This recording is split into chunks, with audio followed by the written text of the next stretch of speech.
You think so? Oyster. All right, we'll go ahead and call this meeting to order. It's 4 o'clock. Can we get a roll call, please? Councilmember Furman. Present. Councilmember Holmes. Present. Councilmember Miller. Present. Mayor Pro Tem Ramos Amit. Present. Mayor Ortiz. Present, thank you. Do we have any public comments for today? No comments, Mayor. Do we have any abstentions or anything, City Attorney? Any recusals? Any recusals? No disqualifications that I'm aware of, Mayor. All right, thank you. We'll go ahead and adjourn to closed session. Thank you.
You see the light on?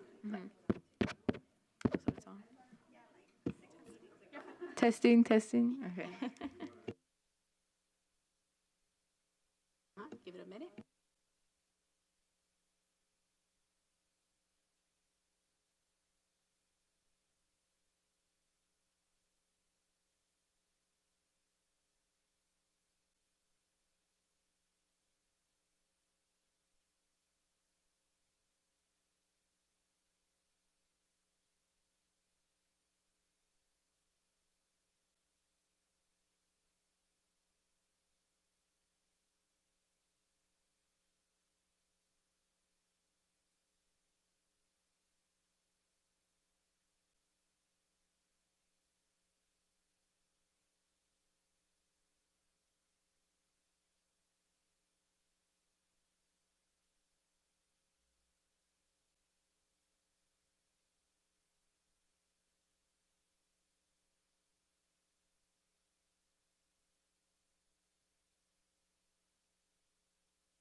Recording in progress.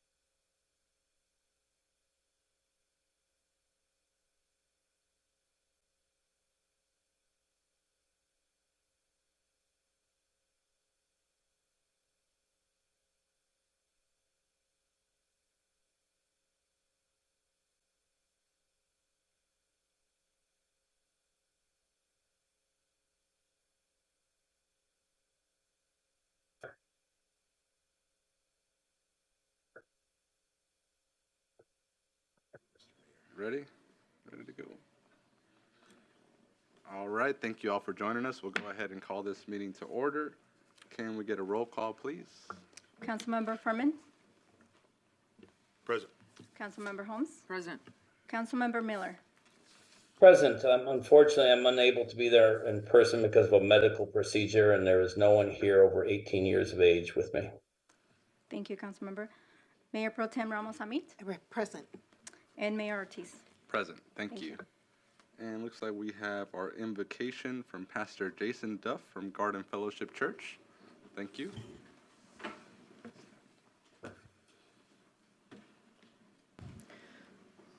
Lord, we just invite you into this meeting, and I pray your blessing upon the city of Indio. I thank you so much for all of our leadership and for our police department and our fire department. We pray your favor upon them, and I pray for wisdom tonight as they discuss the issues that are in front of them. Lord, may you bless this meeting. In your name we pray. Amen. Thank you, Pastor. And today we have a new procedure. We have somebody visiting us to do our Pledge of Allegiance. We have Ricardo Cambron, a fourth grader from Jackson Elementary. Is he present here? All right. And first, let me just give you guys a little bio about him. Ricardo Cambron, he's an outstanding student who has demonstrated excellent academic achievement, excellent sportsmanship, and excellent leadership involvement at Jackson Elementary. This year, Ricardo has been awarded for academic excellence every trimester. He has joined multiple after-school clubs such as advanced art, soccer, and clay clubs. He enjoys playing video games, spending time with his family, and watching shows in his free time. He is self-motivated and sets personal goals of high academic achievement without compromise. He has an outstanding work ethic which has led to his pursuit of excellence. He maintains a positive attitude towards learning and willingly takes on feedback to improve his learning and skills in all school subjects. Ricardo demonstrates the outstanding qualities we look for in our Jackson Dragons. So thank you for joining us, Ricardo. And if you want to go ahead and lead us in the pledge, the flag's right here. Everyone, please put their right hand over their heart. Ready? Ready? Begin. I pledge allegiance to the flag of the United States of America and to the republic for which it stands, one nation, under God, indivisible, with liberty and justice for all. You all may be seated now. Thank you. Thank you. Thank you, Mr. Cambron.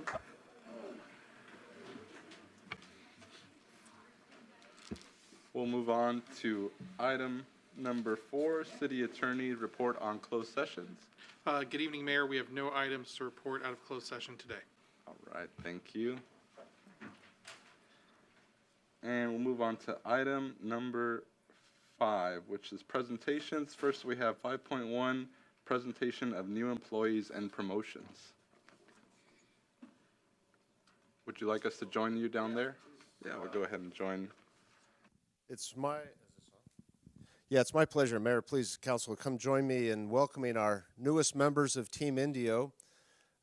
We continue as we can make progress in improving not only the services we provide, but we're attracting even a higher quality of candidate pool. We had an interview for a position last week where we had over 90 applications for the position. So you see that many want to be a part of the team. And these that we're about to introduce to you made the final cut, and they're now part of the team, and we're grateful to welcome them. Some couldn't be here with us tonight. Jose Botello, Mario Ibarra, Noé Rubalcaba, Luis Esquieda, and Isabel Borghetti are not with us.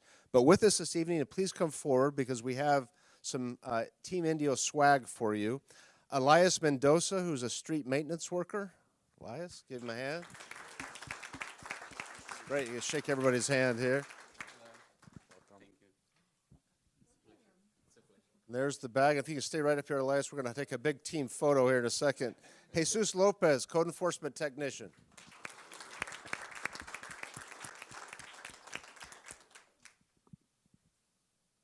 Welcome again, Jesus. Welcome. Carlos Martinez, street maintenance worker.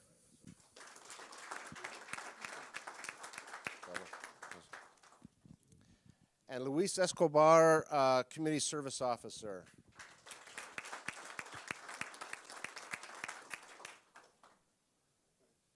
That's great. Well, I know the mayor may want to say a few words, but again, these are our public servants as residents of Indio. These are the folks, as well as the other 300 plus members of Team Indio that make Indio an even better community. Mayor, maybe you want to say a few words? Sure. Just want to thank you for your commitment to our city and welcome. If you look around, we're very busy at the moment. We have a lot of new projects going on, a lot of new ordinances that we're imposing for our city so that we can just be a much bigger and better city. And we're, working hard to include all of our community in our growth there. So we're very happy to have you, and we look forward to all the great things that you're going to do with our city. So thank you again for joining the team. Maybe just squeeze a little bit more. We'll get a nice photo out for those of you that will be here with us this evening. Just Photoshop man.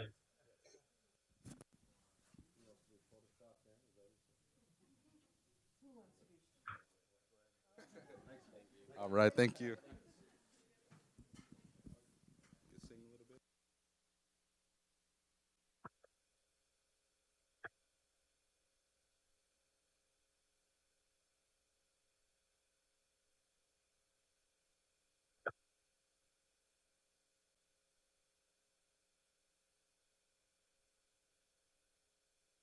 Okay, next up we have a presentation from IPAC, Mr. Ron Phillips. Good evening, Council, Mr. Mayor, Mayor Pro Tem, Council members, and guests. My name is Ron Phillips. I'm the CEO of Desert Theater Works. We are very honored to be the service provider at the Indio Performing Arts Center. And we stopped by today to update you. I don't think we've updated you since the COVID closure. So I wanted to come by and tell you what's going on over there. Next slide. Is it right here? Is it me? Oh, here. Yeah. Okay. What we'll discuss tonight is what's new to DTW, some of the traffic trends that we've seen since COVID, audience feedback.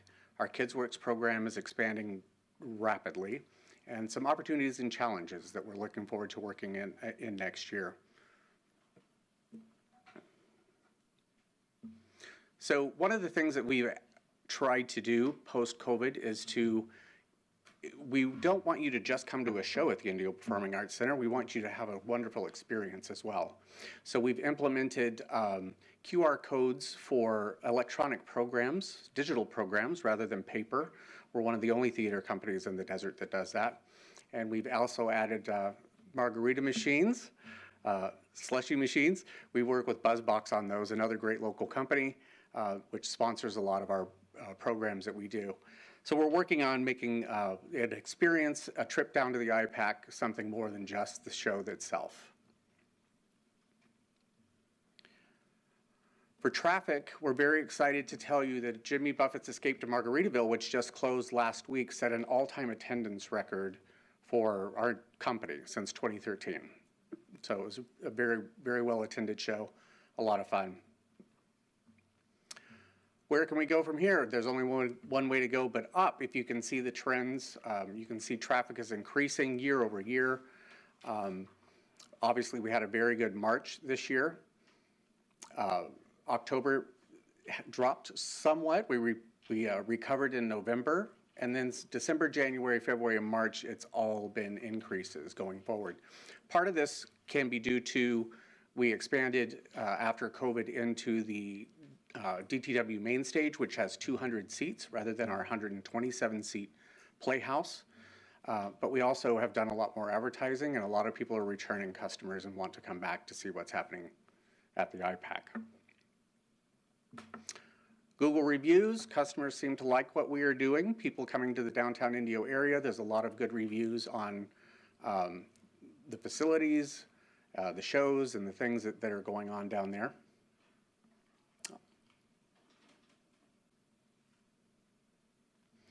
And last year we brought home 8 of the DTL awards from the local judging community. We're very proud of that. We had outstanding comedy, production for a comedy. And I'll also point out that the Bill Groves Award for outstanding juvenile performance was to girl Tess Phillips. I thought she did an amazing job in that performance. Our Kids Works program, we're very excited to announce what's happening with that. We're working with the Desert Sands Unified School District through their Expanded Learning Opportunities program. And we are now on 7 of their elementary and middle school sites teaching theater in the afternoons, which then we also invite them to come down and participate in our programs at the IPAC. We have a spring break camp, which will happen next week. We have about 150 kids signed up so far. It can accommodate 300, and that's all provided free through the Extended Learning Opportunities program. We will have summer camp this year. We will have capacity for 450. Our largest camp to date has been 300, but we've expanded capacity in order to accommodate more children from the surrounding areas. Can we play the video?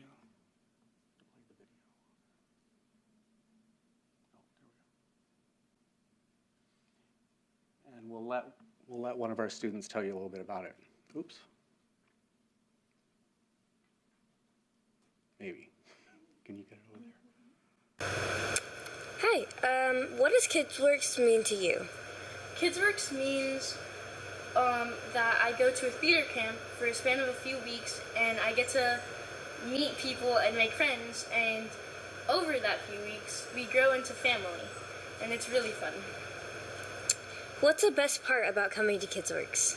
The best part about coming to KidsWorks is getting to make new friends, and I know for some people it's a little hard to socialize, but once you're in the right crowd, you'll fit in, and you'll be with your geeks. How does KidsWorks make you feel? KidsWorks makes me feel, like, really happy, because I get to be myself, and I get to geek out and not get made fun of. What do you want to be when you're older, and how does KidsWorks help you achieve that goal? I want to be a writer, and KidsWorks helps me achieve that because I also want to write musicals, and, well, I get to learn more about musicals by doing KidsWorks. And then I can write books on the side. We're very proud of all of the students that participate in our KidsWorks program. I think it's wonderful that we can offer this free for residents of Indio and anybody in the DSUSD district in elementary and grade school, middle school. So it's something I'm very, very proud of the program that we have over there. Some opportunities, we will continue to expand the the ELOP program at the school sites in the afternoons next year. We also are planning to do some programming in the outdoor living room when the city has that ready for us. We will be doing some play readings and festivals and things like that over there. So we're very excited to have that facility available as well for use. And we will bring back our dinner theater, which we had done in the past. We'll bring that back next season. A couple of our challenges that we've had since returning is security around the exterior of the building in the evenings. And I thought we could suggest some security cameras around the exterior that might be a good bird's eye view from downtown to see the surrounding area as well. On the wish list, I would like to speak to staff and see if we might get some budget items on the calendar for next year's budget to just improve the facade, the approach of the building, and possibly some of the restrooms and things. We're bringing people from all over the valley and the country and Canada and everywhere else that come here during our season. So it would be great if we freshened up the building a little bit and had could show what downtown Indio really is.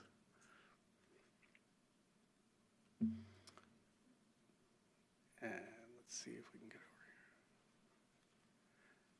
here. So our next season is ready to go, and we've been selling tickets for that. I'll give you a little preview here.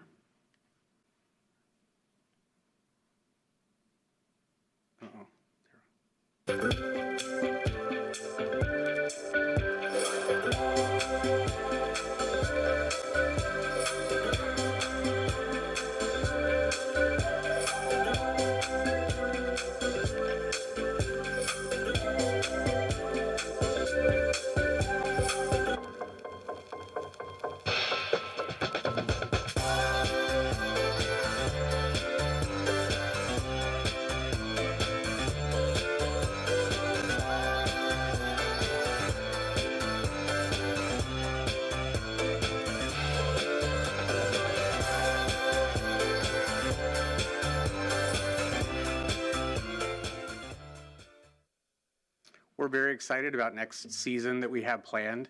I know that Beautiful and To Kill a Mockingbird will definitely be well attended. People are already asking to buy individual tickets for those performances. Hopefully we'll have the same success with Beautiful that we had with Jimmy Buffett's Escape to Margaritaville this year. So there's a lot of great programming coming up in addition to our Kids Works outdoor living room. We will be reviving our Arts Works program, which is for seniors, play readings, and that type of entertainment as well. In summary, I just wanted to remind everyone that community theater provides locals with a platform where they can express themselves without judgment, something we need more of in today's world. Like self-knowledge, these performances can remind us of how to work together as a better society.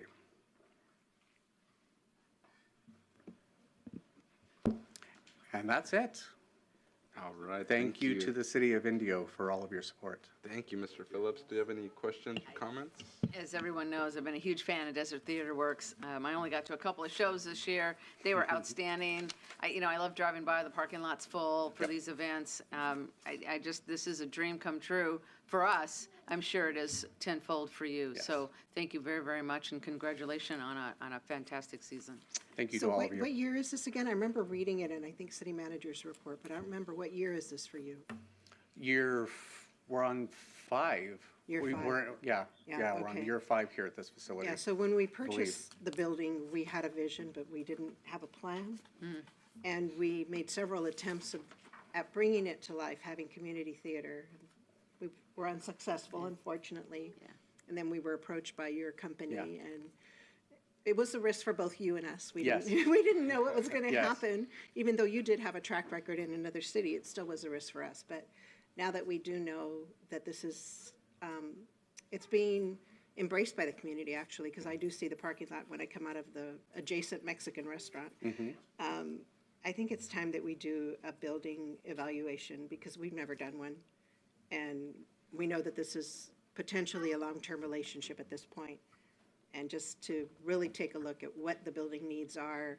Some of them might be health and safety upgrades, more so than wish lists. And as a city, I want to be responsible in making sure that if I'm having the community come into a building, that it is safe. So I know we see on the budget sometime line item, your little wish list. But I really do think it's time for us to take a look at our building and make sure that it's a safe building. So thank you for bringing the presentation. I'm Thank proud you. of you, and congratulations on Thank your you all success. very much. Thank you. Yeah. Mr. Mayor, if I could say something? Go ahead.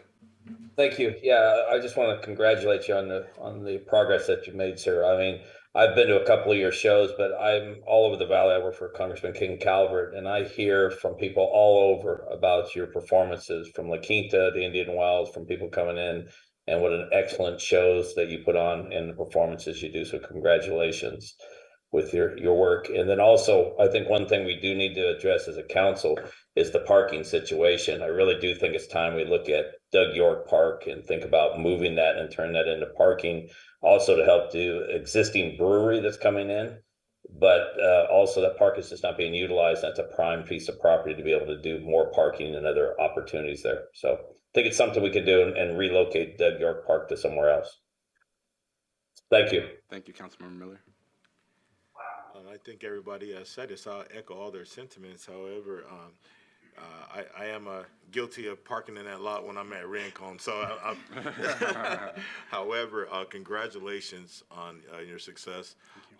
Desert Data Works is a gem in our city, and as we work at rebuilding and enlivening our downtown area, this is part of it. So that wish list that you mentioned, and some of those things with security and some of those things that Councilmember Mayor Pro Tem brought it up, I think we're all going to look at that. And we appreciate you bringing that to us, and we're looking forward to next year. Gilligan's, Great Gatsby, and that's exciting stuff. And so thank you. Congratulations not only to you, but our city. Yep. Thank you all. Thank you, and I also wanted to thank you for sticking with us through, some tough times here in downtown Indio, especially during the COVID pandemic. Just really appreciate you guys sticking it out with us here, and you've been bringing so many people to our downtown and exposing all this new growth to everybody around the valley. So really appreciate that, and also appreciate you coming out to our middle schools. Right now with the after-school programs, our schools are so limited because of everybody's catching up on the math and science, and our kids are behind a little bit because of the pandemic. So those after-school programs right now are critical for providing those arts opportunities and provided those expanded, like the kid said, he wants to be a writer and he wants to be write plays, stuff like that. So those are some things that our kids aren't necessarily exposed to in the classroom these days. So really appreciate you bringing those opportunities to us. And we are going to have our budget talks here in the next couple of months. So we'll keep in mind, the parking situation and the building situation there for you guys. So thank you again for joining us. Appreciate the presentation. Mayor, if Go I ahead. may, are you aware of everything going on downtown? Has someone given you a walking tour of Miles Avenue and the Chamber Building and all that? Yes, and we cannot wait. Okay, wanted to make sure. One of the Yes. challenges we face, a lot of customers want to know where to eat or where to Yeah. drink or where to dine or where to have drinks before or after the show. Yeah, I know. After 8 p.m. Right. So all of the expansion downtown is only going to benefit everyone in general. But there's a great opportunity to show off what's in the city of Indio really is. And we're happy to be a part of that. We're happy we were here at the beginning. Fantastic. Thank you. Thank you. Thanks again. Appreciate it.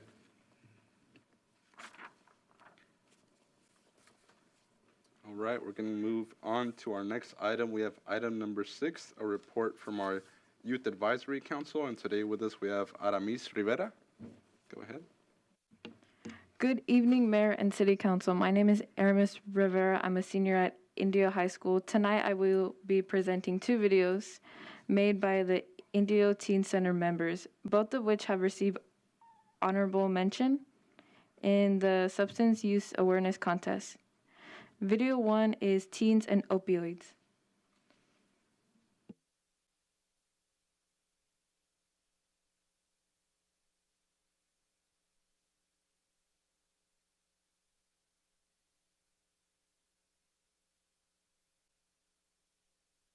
Opioids are drugs.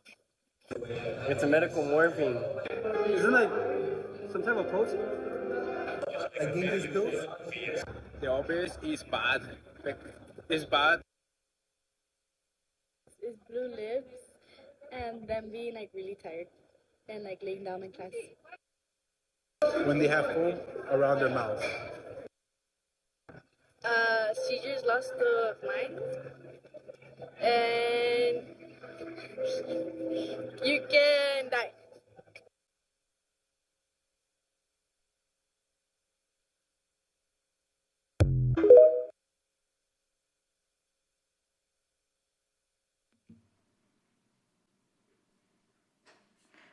Video 2 is Drugs and Youth.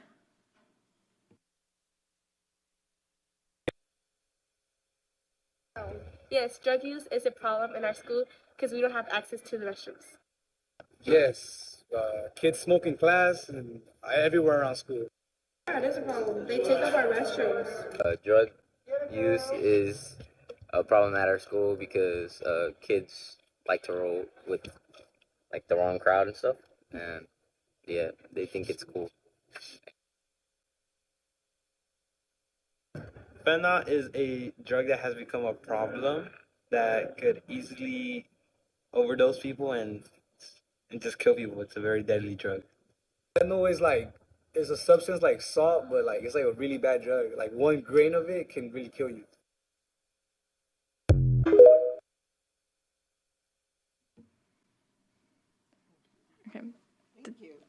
I am going to continue. Thanks to the Riverside County Friday Night Live, Yak joined over 2,000 teens at Six Flags this past Saturday.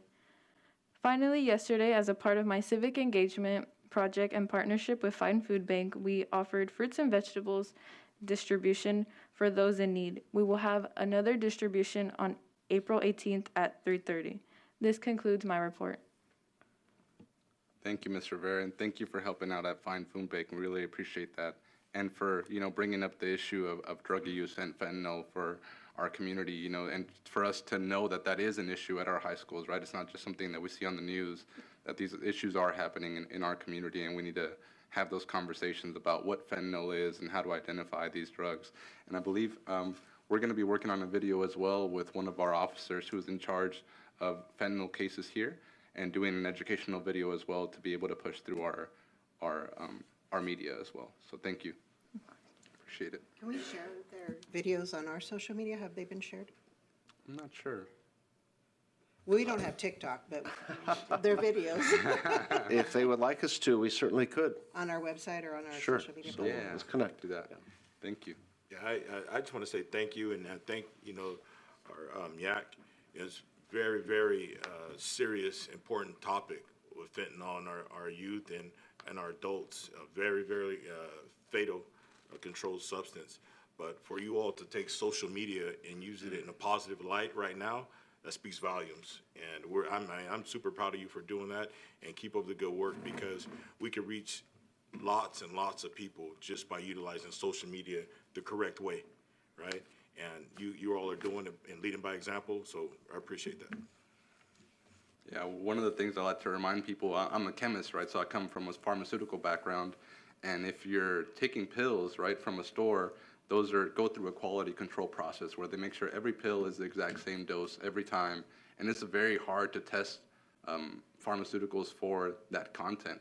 And when you're getting something that's off the streets that doesn't go through that process, then you never really know what dose you're getting. So it's really dangerous to be taking any unknown substances out on the streets. So just a reminder out there. It's not only that, it's regular pills.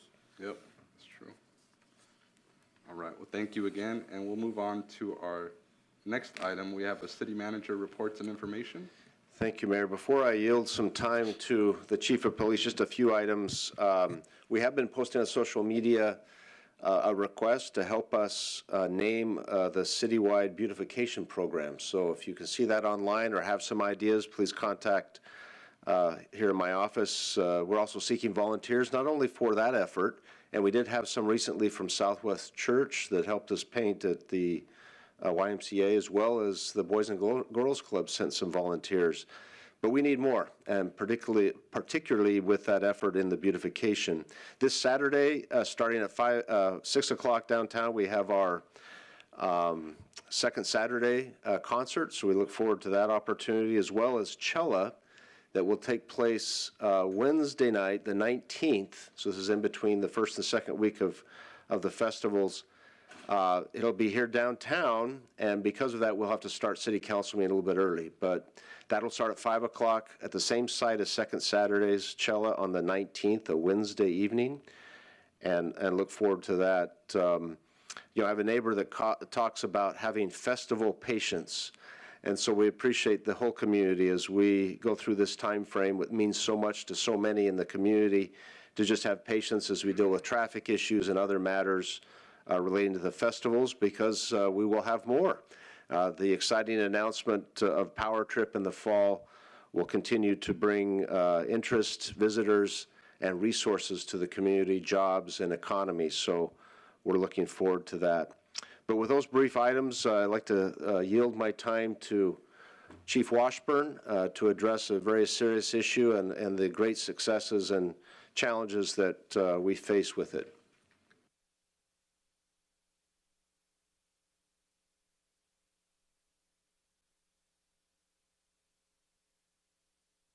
Privileged, kind of excited to present maybe a little different perspective on homelessness in Indio, both of our successes and our challenges. I want to begin with kind of a historical perspective of where we've been.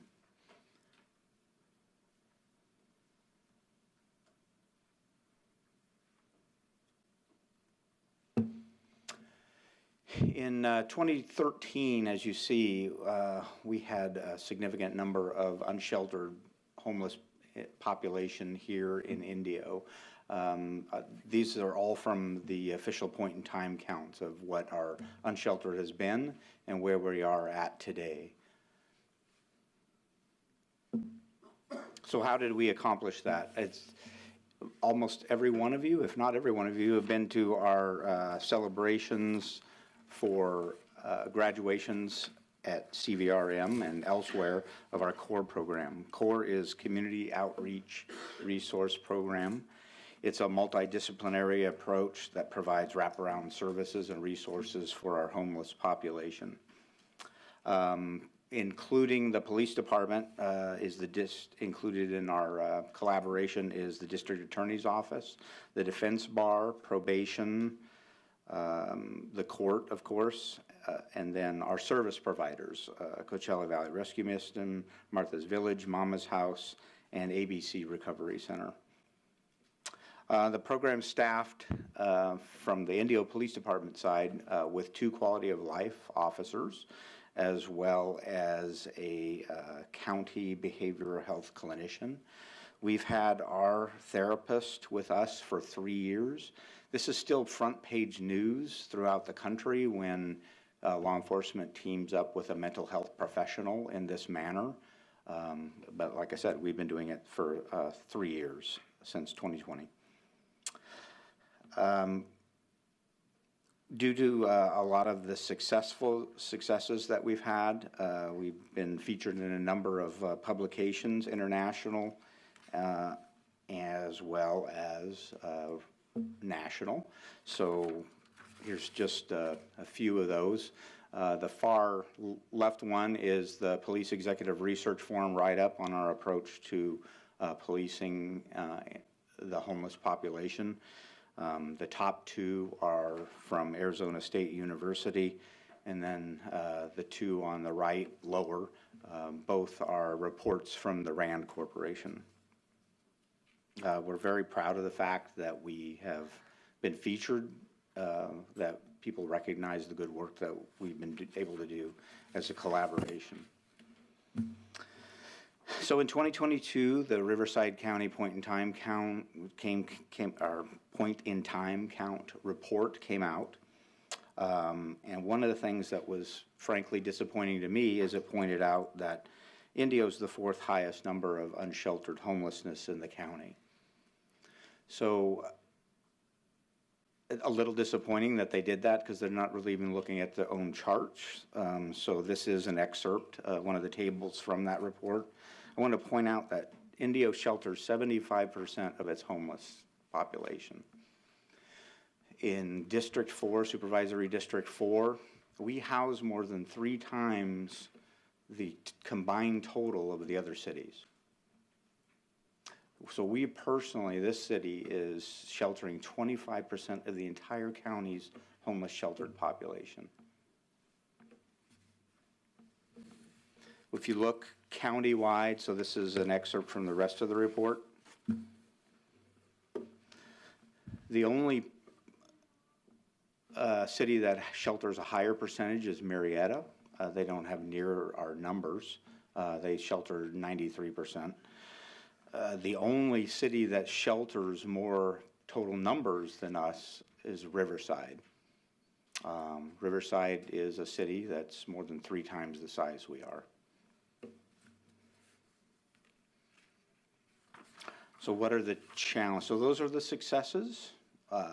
Again, when I saw that point in time count report in 2022, and I know that 2023 is about to be released, I saw it as a very positive. Frankly, we're doing more than our share across the county, and we should be recognized for it. Some of the challenges that we have, we as police have limited options to deal with chronically homeless individuals. We rely on a lot of voluntary compliance in order to move folks out of areas that we don't necessarily want them for tourist reasons or what have you. Again, it's kind of a dance that our quality of life officers need to do. I also wanted to introduce you, if I haven't already, to the concept of being housing or service resistant. So we know in our own city that we provided permanent housing for individual clients that they've refused to use. I know from my previous city that in Seattle, the homeless population in the greater Seattle area is about 10,000. Even with that, about 25% of the shelter space went unused.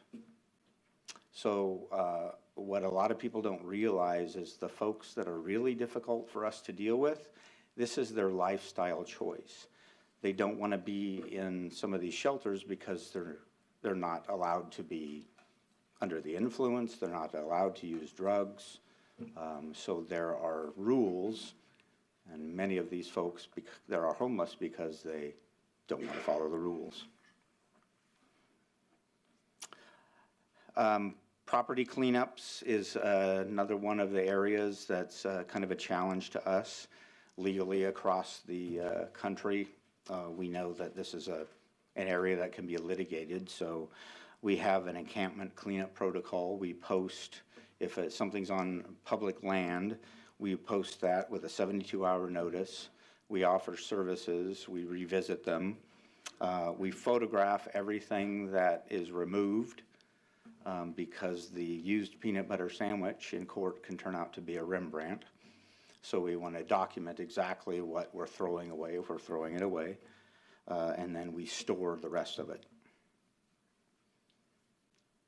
Our property cleanup protocols are pretty well defined in the city. Public Works has a big role helping us remove the debris, code enforcement as well. Our quality of life team, and of course our behavioral health clinicians out there with us. In 2018, there was a case of Martin v. Boise. In a nutshell, Martin was a homeless individual. He, along with others, were arrested for being in a park, sleeping, basically camping out, and so there was a no camping, no sleeping ordinance that they were in violation of. The Ninth Circuit Court in 2018 said that it was an Eighth Amendment violation, violation against cruel and unusual punishment to punish someone for being homeless if they have no other place to sleep. Where else are they going to do it? So so how this affects us going forward is in order to make an arrest for something like that, if someone has to be compelled to move, we have to be able to show that we've offered them a shelter location, an alternative place to be, essentially. We can get you over to the rescue mission. We know we have beds. If the beds are full, we cannot compel them to move forward, to move on. Gaps in the criminal justice system. We have a few.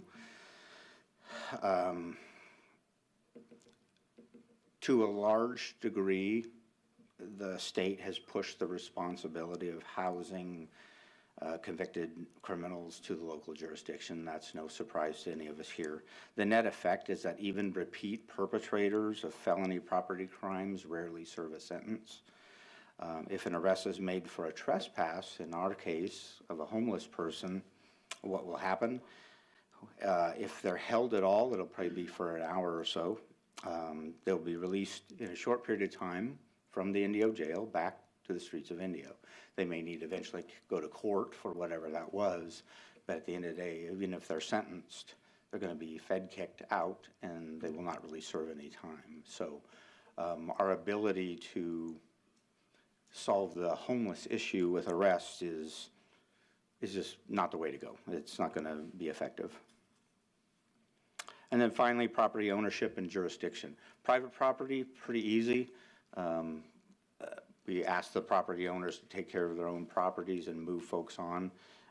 You fall under the guidelines under Boise, or under the Martin case, if it's public land. So even with public land, we've got federal, we've got state, county, city, tribal, and then railroad is kind of its own animal as well. Very difficult many times to get people to take responsibility for dealing with stuff in their own city, so many times we will do it. But it's still, if it's public land, we have to follow all of the rules accordingly. I wanted to ask Officer Nate Quintana and Rita Romero they're right here, all right? I wanted them to kind of share what they see, kind of the day of the life, what do they do in 5 minutes or so, and Nate's one of our quality of life officers, and then Rita's our behavioral therapist. Nate? Hello, Nathan Quintana. I've been a police officer since 2009 here at the city, and I've been in this assignment for about 2.5 years.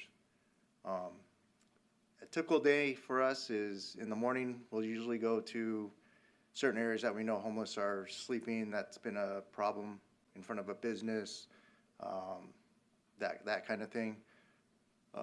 We have cleanups scheduled with city yards, and so we'll stand by, keep the peace while they clean up whatever city property we're doing.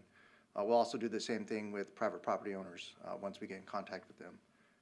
And then essentially the rest of the day is calls for service, homeless person in front of a business or in front of someone's house, in their backyard. It all just depends on the day of the week. And then my partner Rita from mental health, we handle other calls for service that involve any type of mental health, from schools to the homeless, just to the run-in-the-mill citizen of Indio. Hello, good evening. Rita Romero. I am actually your guys' licensed mental health professional that rides with the Quality of Life team. I've been with the team for a year now, but kind of took over after my boss got promoted to the boss. So basically what my partner was saying, we trying to not only work with the homeless, but also respond out to the calls for service that involve some sort of mental health component, whether that be someone needing resources for rehab, not knowing the difference between a therapist and a psychiatrist, helping them get connected to those services, and also going over their options as far as, what's out here for services and what's available to them. And also, explaining sometimes the insurance and aspect of things. Sometimes people just don't know where to start or what number to call. So we're able to, help facilitate that connection. So I'd be happy to answer any questions if anybody has any. Thank you. I would point out that every single behavioral health therapist in the county is trained at the Indio Police Department, because our program works the best, it's the best developed. The partnership, they're full partners. You see that we have Rita in a ballistic vest for her protection, and so just part of the family. So rather than, just in summary, our approach to homelessness has been very successful. It's a model that should be replicated across the county and beyond. And with that, we'll take any questions. Thank you, Chief. Do you have any questions? I don't have any questions, but I'd like to make a few comments. Go ahead. First of all, thank you very much, and to the Quality of Life team. As a business owner here in the city, when I first came here, it was a whole different world, and the strides that you have made have been significant beyond words. What I've always appreciated about the Quality of Life team is I have watched this team really guide and nurture people to be the best they can be onto their next life. It is not just moving people from point A to point B. It truly is a quality of life, and it truly helps people. I've seen just a tremendous reduction in homeless over the last several years, even recently, and I see it every day. I see the changes that have been made. I see the consistent and ongoing effort, which is just very, very appreciative and thankful for. Couple of concerns that I have, or questions to see if there's an alternative. So many of the people, just the other day, a couple of months ago, actually, I guess it's been a little bit more than that, I talked to someone who said, hey, 4 of us, myself and 3 of my friends, were over there in the park. We came to Indio because they have better services. And so inundated As I said, I'm right in the middle of all of it, and I see people I don't recognize. I know because of my business most of the people, and I see new ones, and they are so proud of the fact that they've made their way from someplace else. And I'm not even talking Coachella Valley. I'm talking well beyond, as some of your numbers indicated, from Riverside County that just come because they know Indio has services, and so let's just get, you know, my 2, 3, or 4 best buddies and come down to Indio. I don't know how we manage that. I know you're trying. I know the effort is huge, but that's a challenge for me. And a couple of other things I wanted to ask my team about. Over the years, we seem to be a community of huge hearts. We all want to help people, and we all want to help people in any way we can, wherever we can. And I just really, you know, what is your suggestions for how we can best, the local community can help people on the spot, even little question about helping people in the park. Is that the best use of our resources? Is there a location? Is there a place? Is there a church where we can help people, you know, get what they need, food, particularly around the holidays? How do we work with that the best? Absolutely. So we met with our faith-based organizations probably 5 years ago, and really asked them, please don't feed folks in the park. CVRM in particular said if a church congregation wants to come serve meals to the homeless, they can use our facilities. So we would want to divert that generosity to places where they get more than just a meal. Understand that the meal for our quality of life officers is many times the hook that gets them to services. So if someone's providing, and I know for a fact that some of the homeless folks have told our quality of life folks, I'm here in the park to get fed by Church X because there's no conditions placed on it. They don't want to follow the rule. So I know that a lot of what they do, again, is that repeated push to let us get you over to the mission, we'll get you a shower and a hot meal, and guess what? They might be able to help you with that toothache or that sore's looking bad. And so it's the services. We don't want them to remain in homelessness. And so there's I'll just say it. So unfortunately, a lot of the generosity is enabling that behavior that keeps them homeless for long term. Thank you. And again, hats off to your extraordinary team for the effort and making inroads with our homeless community. I also want to congratulate you, and I mean, I've just enjoyed watching the evolution of the team from its inception, and I take pride in your successes. I mean, they really are making an impact in the community. But the fears that we had when we implemented the team almost 20 years ago are the fears that we're facing today. You know, we do have San Diego County individuals coming. We have Orange County, LA County coming into Indio because of our good hearts. And the faith-based community is a constant line of communication that we need to help them understand, rather than to kind of be, I guess, not working with us and working against us in the practices that they have. That because we've done this before, you know, they used to feed the homeless next to the one-stop shop. Mm-hmm. And we had to come in and say, you know, this isn't an appropriate place to do this. If you really want to do this, you know, here's the appropriate place to do it. And I don't think that conversation will ever end, just because, you know, you have constant change in leadership at the faith-based organizations, and we have constantly new people coming into the area. So it was a difficult uphill battle when I first came on council to convince my colleagues that we needed to have a program and a plan in order to be able to mitigate what was becoming an issue for our business owners back then. And we brought in Father Joe from Father Joe Villages in San Diego County, who helped us develop a policy which we adopted, I think, in 2005, which preceded Martin versus Byrne, because it stated, you know, as long as you have per capita a certain amount of beds to meet the needs of the homeless homeless, unsheltered people, then you're meeting your obligation as a community. And, you know, you're within your rights to come in and let them know that these options are available. And if they refuse, then we have no intentions of putting them in jail. We know we call it the turnstile, you know, $1 Million Joe, because he costs us $1 million a year every time we process him through the justice system. And that's not the goal. The goal is to help the homeless find either solutions or let them know Indio is not a place where you're going to live without following some rule. You can go to another city or an unincorporated area where they won't make you follow rules, but Indio has met its obligation. We have a policy. We're sticking to it. We have a team. We have a plan of action. And I think that speaks volumes to why we've been successful. But it's a constant uphill battle.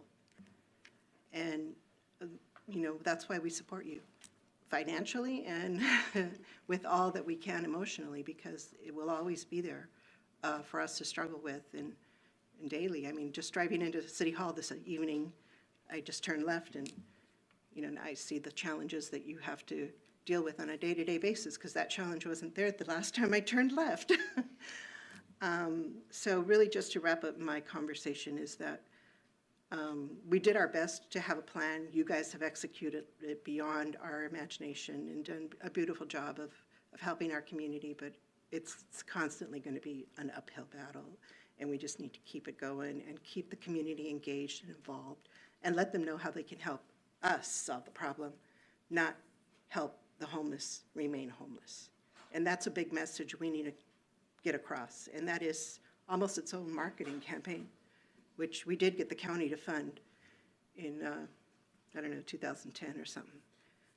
You know, help us help the homeless. Yep. And we can put that campaign out again. It exists. It's videos. It's TV commercials. It's free to put it on our website, on whatever social media platform you want to share it. The message remains the same. Let's help solve the problem. And we do that by working together as a community, not by continuing to contribute to the problem. So thank you all. I think that's all I have to say on the subject. Thank you. I don't know if you really want to give me the microphone on this one. Well, but you know what? I just want to start off and say, Chief, to you, your team, our whole police department, thank you. Not only for our quality of life team, but thank you for what you do, because you've been tasked to have duties that are not in your realm of training. You have become social workers, you become big brothers, friends, and you went hit it head on and took to that. And this speaks to the great city that we have with our quality of life team. It's a model in our country. I mean, we have, and I say it's a model because I've been out with them. I've seen them. I've called them. I've been under the bridges. Last week, I put somebody in a hotel with my own money. And we are open arms, and we do take care of folks, but at the end of the day, folks have to also follow rules. And that's a thing, a challenge that we have in all communities. This is not Indio.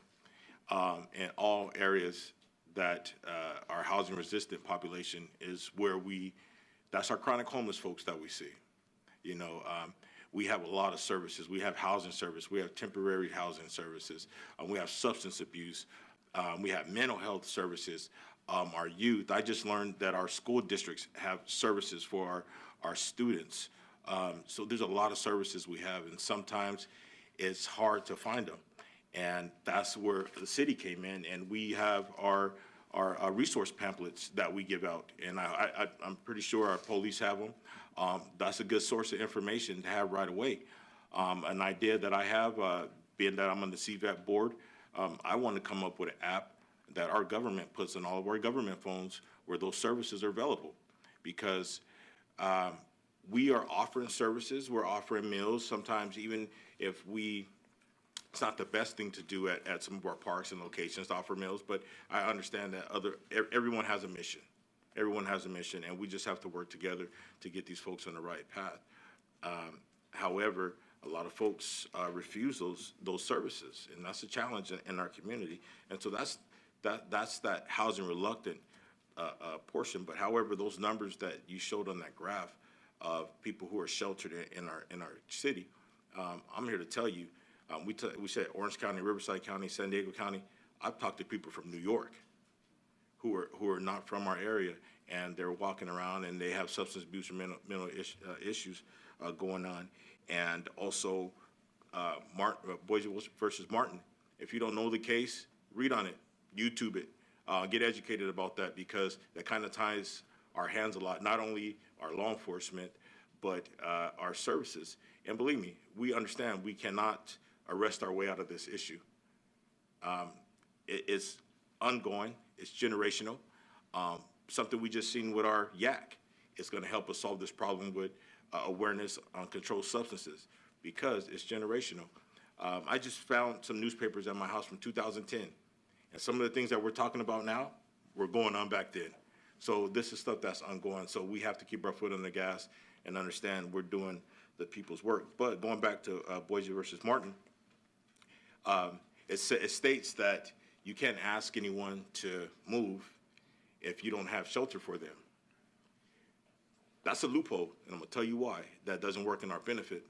Because if someone is unsheltered in La Quinta, Palm Desert, Coachella, Thermal, Mecca, and they call and say, do you have any beds at Indio, because that's the only shelter that's available, guess where they're bringing the folks to? And it's no absolute that they're gonna go inside.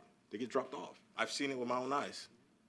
And that's a challenge, not only for our teams, but it's a challenge for our city. So those are some of the things that we have to work on. And I commend our quality of life team. Excellent, excellent work. I can't tell you how many times I've been under the Monroe Bridge, and they know all your names. They know our quality of life team's names. They know our officers' names. And, oh, yeah, I talked to them.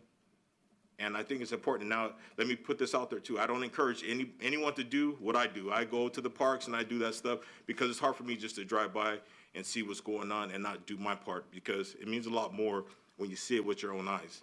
I've called our police department when folks have overdosed in our parks, and I've watched them walk the parks. I watched them talk to folks.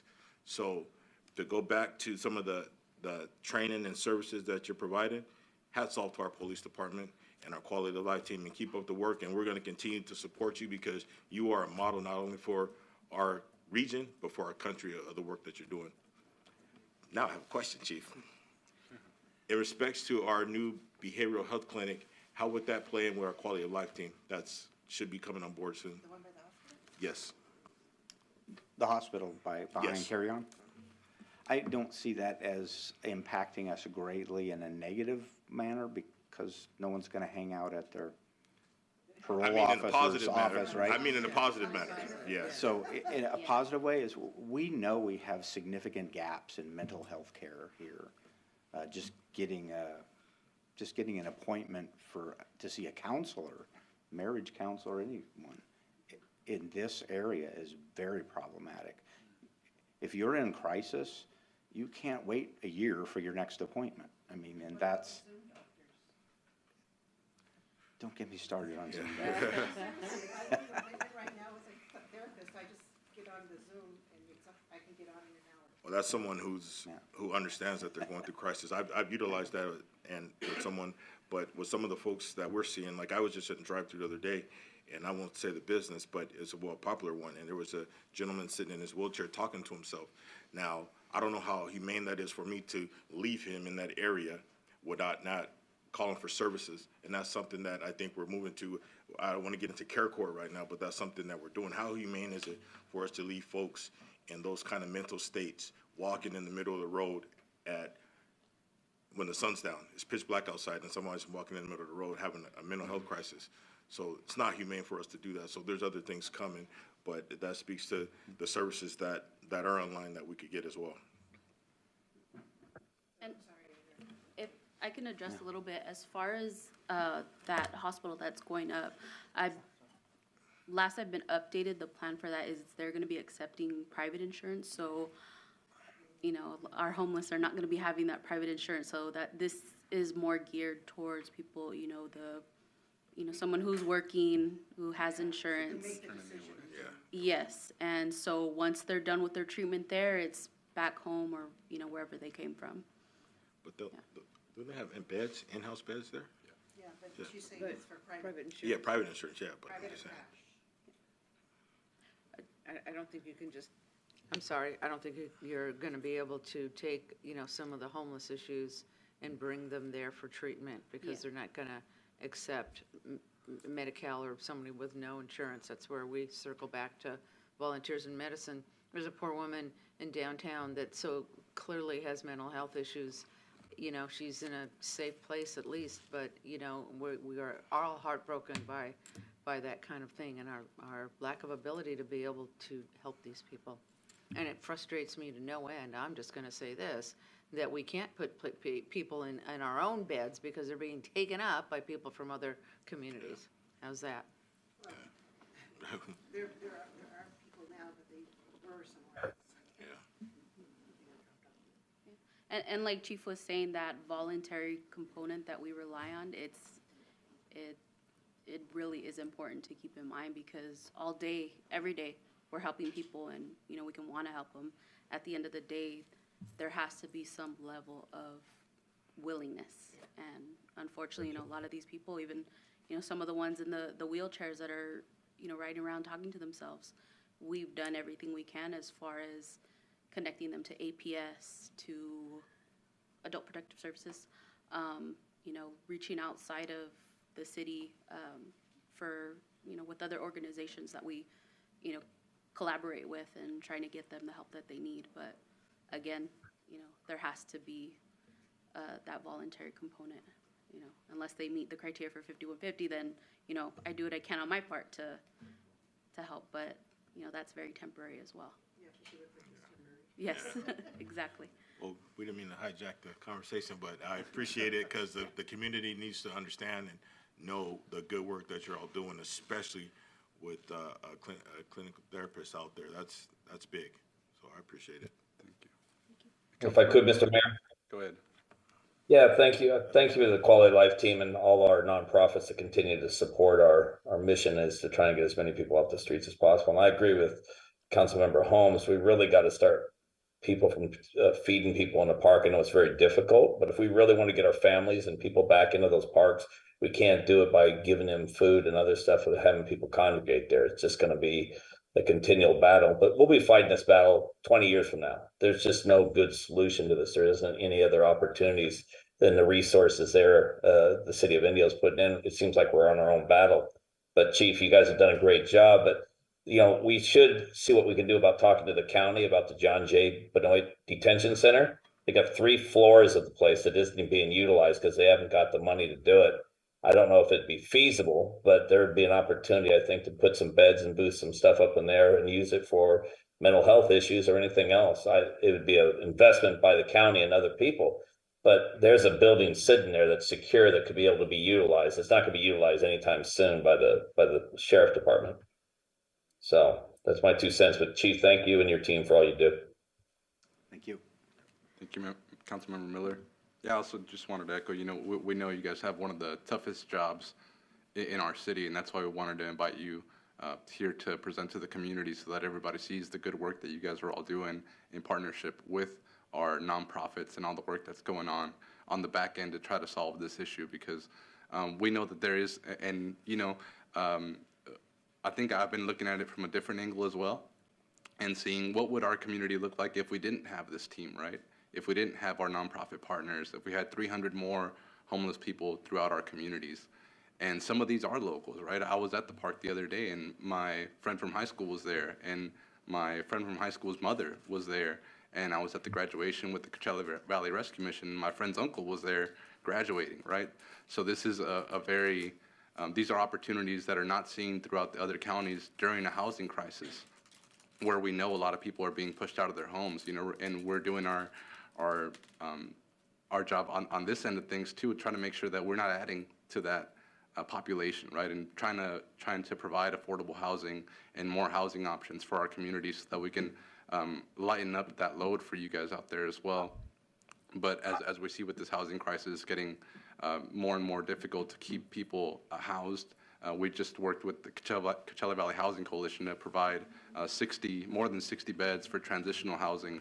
And we're going to be able to move in some of the residents who are getting evicted from John Noble's and hopefully, be able to prevent some people from going homeless there as well.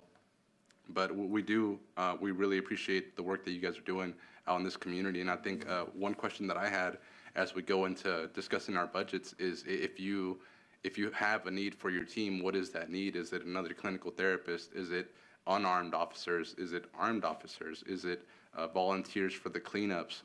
What is it that you need on your end from us? I think you're just your understanding and support. We're not many times, again, they have to do a lot of tap dancing and selling of the services that we're providing. Mm-hmm. So understand that we don't really have the opportunity to arrest someone. In many cases, if they don't want to go, many times, okay, you're going to be staying there for a while. And then there's always some lag time in coordination when we're cleaning up encampments. Beyond the 72 hours, we need to make sure all of our city staff are there to actually do the cleanup itself. Gotcha. The county will be picking up the funding for Rita. We were told that just recently. Okay. So she was funded by the housing grant, as you recall. And so the county's going to pick that up. Again, been very successful. And Cynthia, who's now the person, I'm sure she had a little bit to do with the fact that we're basically where the field training occurs for every therapist across the county. And then we take that as a big honor. Thank you. Any other questions? Okay. Well, thank you so much, Chief. We appreciate the presentation. Thank you. Thank you. Thank you to your team.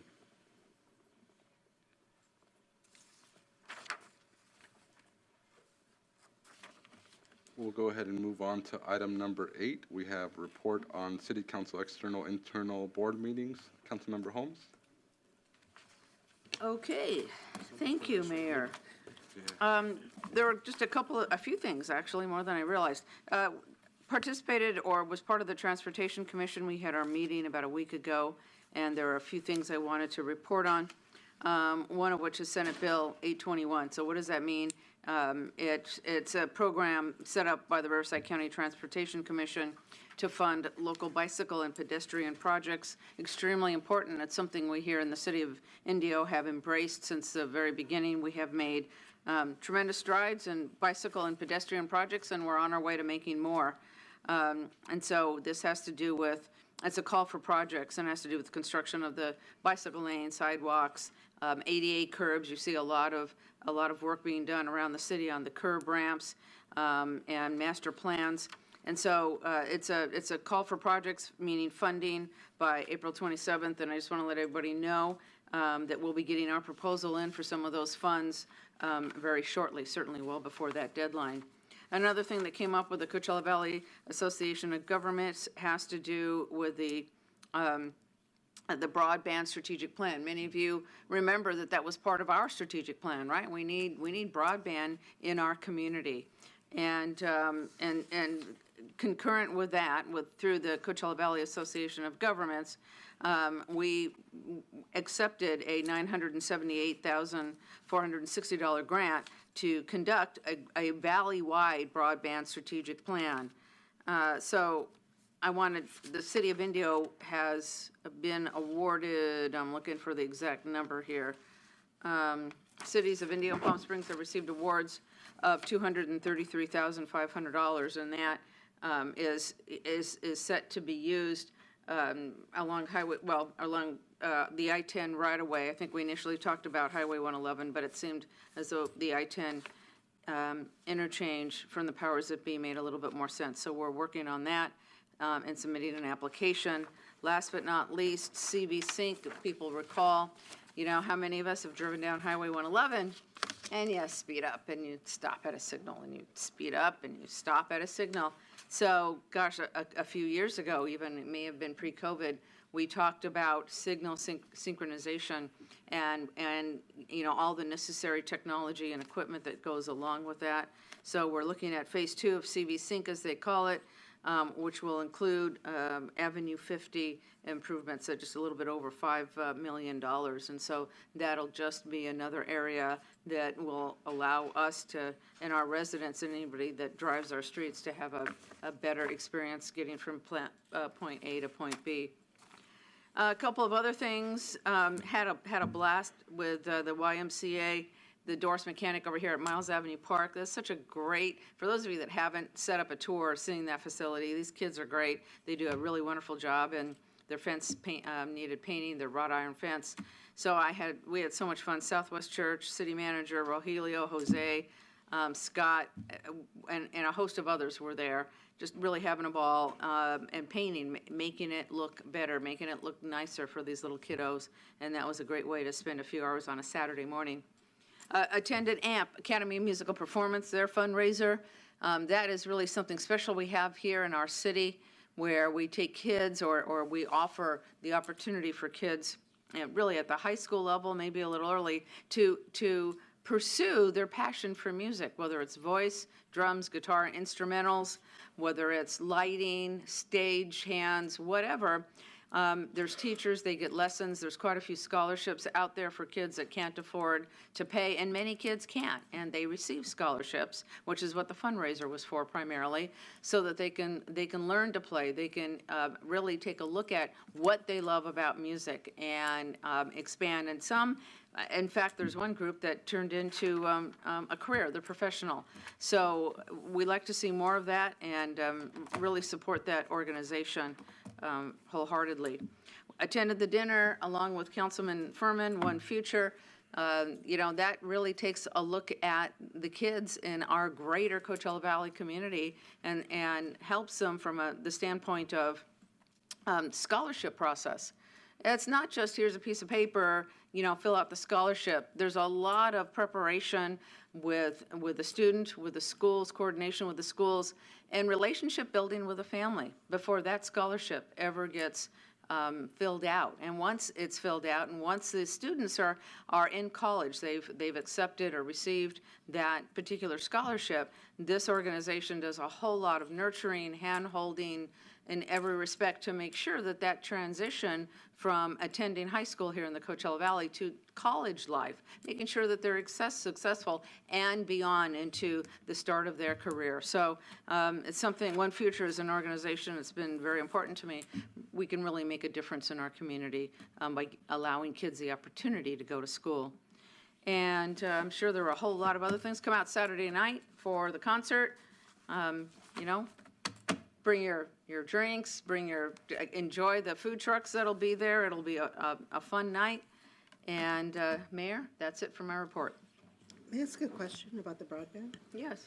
So there's a study that's going to be conducted on installing broadband, or the need for broadband, or what was the I-10 corridor correlation? So it talks about the California Department of Technology develops a statewide open access, that middle mile network, allocated quite a few $1 billion to make broadband more accessible. That's the whole basis of this whole thing.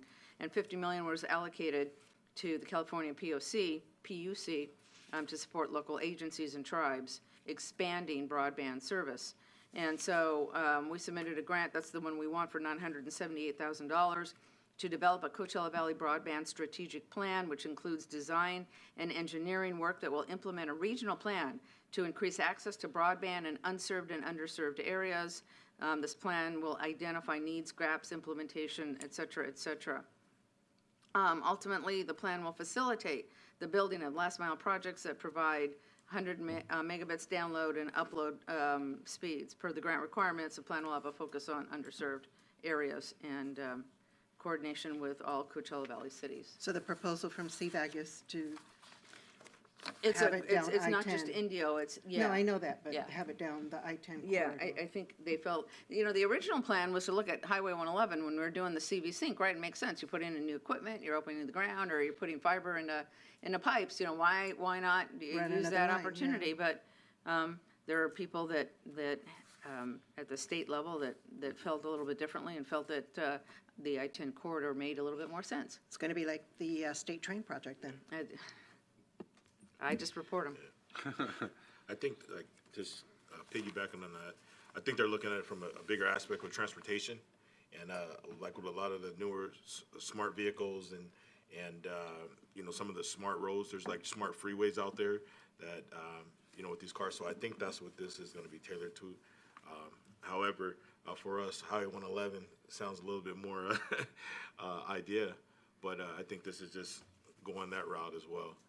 But, technology is taking over, and that's a perfect segue into my report.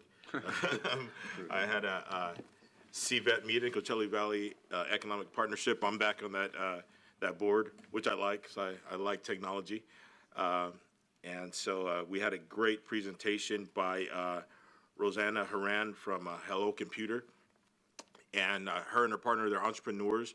And what they did, they started an app, and it's an educational app for students. And it's just another alternative way of learning. And so it was pretty cool to see that she started at CVEP, and now they're going worldwide with this app, educational app. So it's pretty cool. And we also had we have some events coming up for CVEP. And one of them is the Fast Pitch, which is tomorrow. And what that is, it's a panel of entrepreneurs. Actually, there's a panel of judges, but they have entrepreneurs that will pitch their idea to this panel, and in turn they'll receive feedback and direct production and concept ideas from this panel. And also there's prizes and cash involved. And so this is another great thing for some of our young entrepreneurs out there, and some of our techies. A couple of years ago, we did have a CVET meeting at the Indio Marketplace, and I invited the whole ASB from Indio High School to join me, because I believe that CVET could be that pipeline for some of our young entrepreneurs when it respects to tech. And we also I do have another event, being that is Innovation Month in Riverside County, a meet and greet showcase, and that's April 10th at 9 a.m. to 10:30. And you could get more information at CVEP, that's CVEP.com events. And it's really cool for some of our youngsters to go in there and learn. And I had mentioned earlier about an app for services.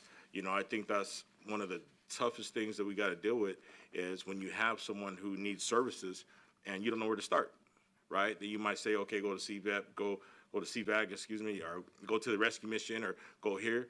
I mean, I think it should be easily accessible to say, you know what, this is the situation, who do we go to? Because there's a lot of services in our community. It's just hard to find. Then I also had a Visit Greater Palm Springs Bureau meeting, which was great. During the meeting, we donated $11,550 to Find Food Bank. And speaking of services, that's a big partner in our community. And you see them out there, they're having these sites where folks are picking up food. I don't have any data or numbers of what Find Food Bank does, but they're a big resource in our community. So I really appreciated giving that donation to them. We also had a great presentation to Michael Dominguez. He's a CEO of the Associated Luxury Hotels International, and he was very interested. He's out of Houston, and he gave us an economic forecast for the future in respects to hospitality and our economy. And very knowledgeable person. You can find him on YouTube. He's on Facebook. He's on LinkedIn, and he's very knowledgeable of the information that he puts out. And I was very pleased with some of the stuff he puts out because of our city and our valley. We are a destination.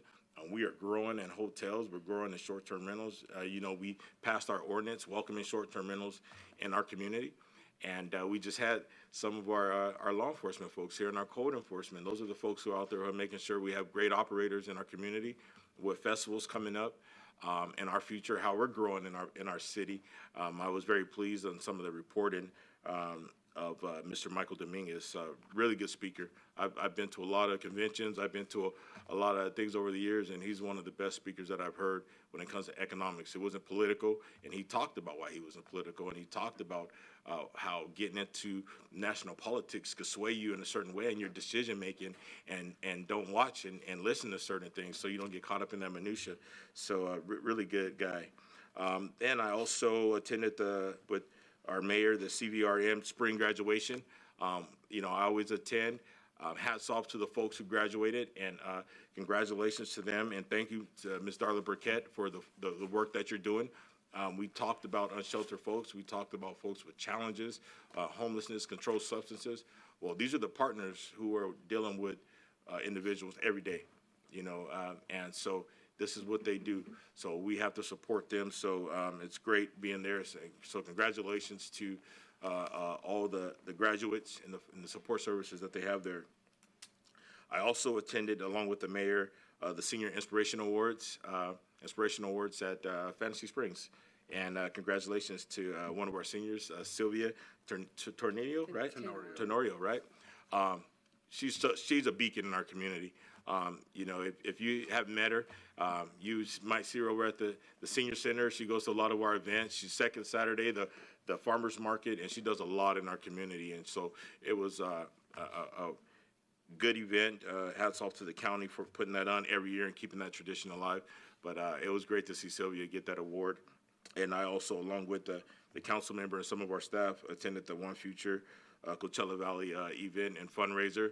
Another good event, another good organization that's creating those pipelines from community to college to being successful individuals in our community. There were some testimonials there that were great. Some of the students who received scholarships, who went off to college and are now back working in our community. And we talk about that. How can we attract our talent back to our valley? And so, we're seeing it there. So that's great. And thank you to Sheila Thornton and her staff over at One Future Coachella Valley for what you do. And the city manager brought up our concert Cella, but I want to stress, not only is it a great event, but it's also one of our free events, right? So it's put on by Golden Voice and some of their partners, and it's right outside in our grass. So come out. It's a free event. There's going to be food, vendors. Last year was great. I mean, we had a council meeting, and you could hear the sound check going on, and we stepped outside, and there was a ton of people out there, and so I'm just waiting for the lineup. I think it's going to be great, and I'm pretty sure we're all excited about the festivals that are coming in a couple of weeks, and we also had the announcement of Power Trip, another festival. So that speaks to our valley. We're growing, but we have to grow right, and also thank you to our council, because sometimes we have to make difficult decisions that may not be popular, but working with our staff, those decisions are made because we feel we have to grow a certain way and we want to be responsible in our growth. So that will conclude my long-winded report, Mr. Mayor, and I'll pass it to you. Thank you. Councilmember Furman. Councilmember Miller. Thank you, Mr. Mayor. I had only one committee was active, but a lot of community events besides the ones that were mentioned. First, my committee was Sunline Transit Agency. It was the first meeting we've had, as a lot of you had to, in person. First time in a couple of years. So we got to see the staff. We got to see the community come in and talk about Sunline and what's going on. We are in a search right now for our new CEO, general manager. So we're in the process of doing that. Hopefully we'll get somebody soon to continue on with the Sunline tradition with the hydrogen cell and also our bus line. We are looking for employees at Sunline. So if anybody's looking for a good job, there's a lot of management positions along with bus driving positions available.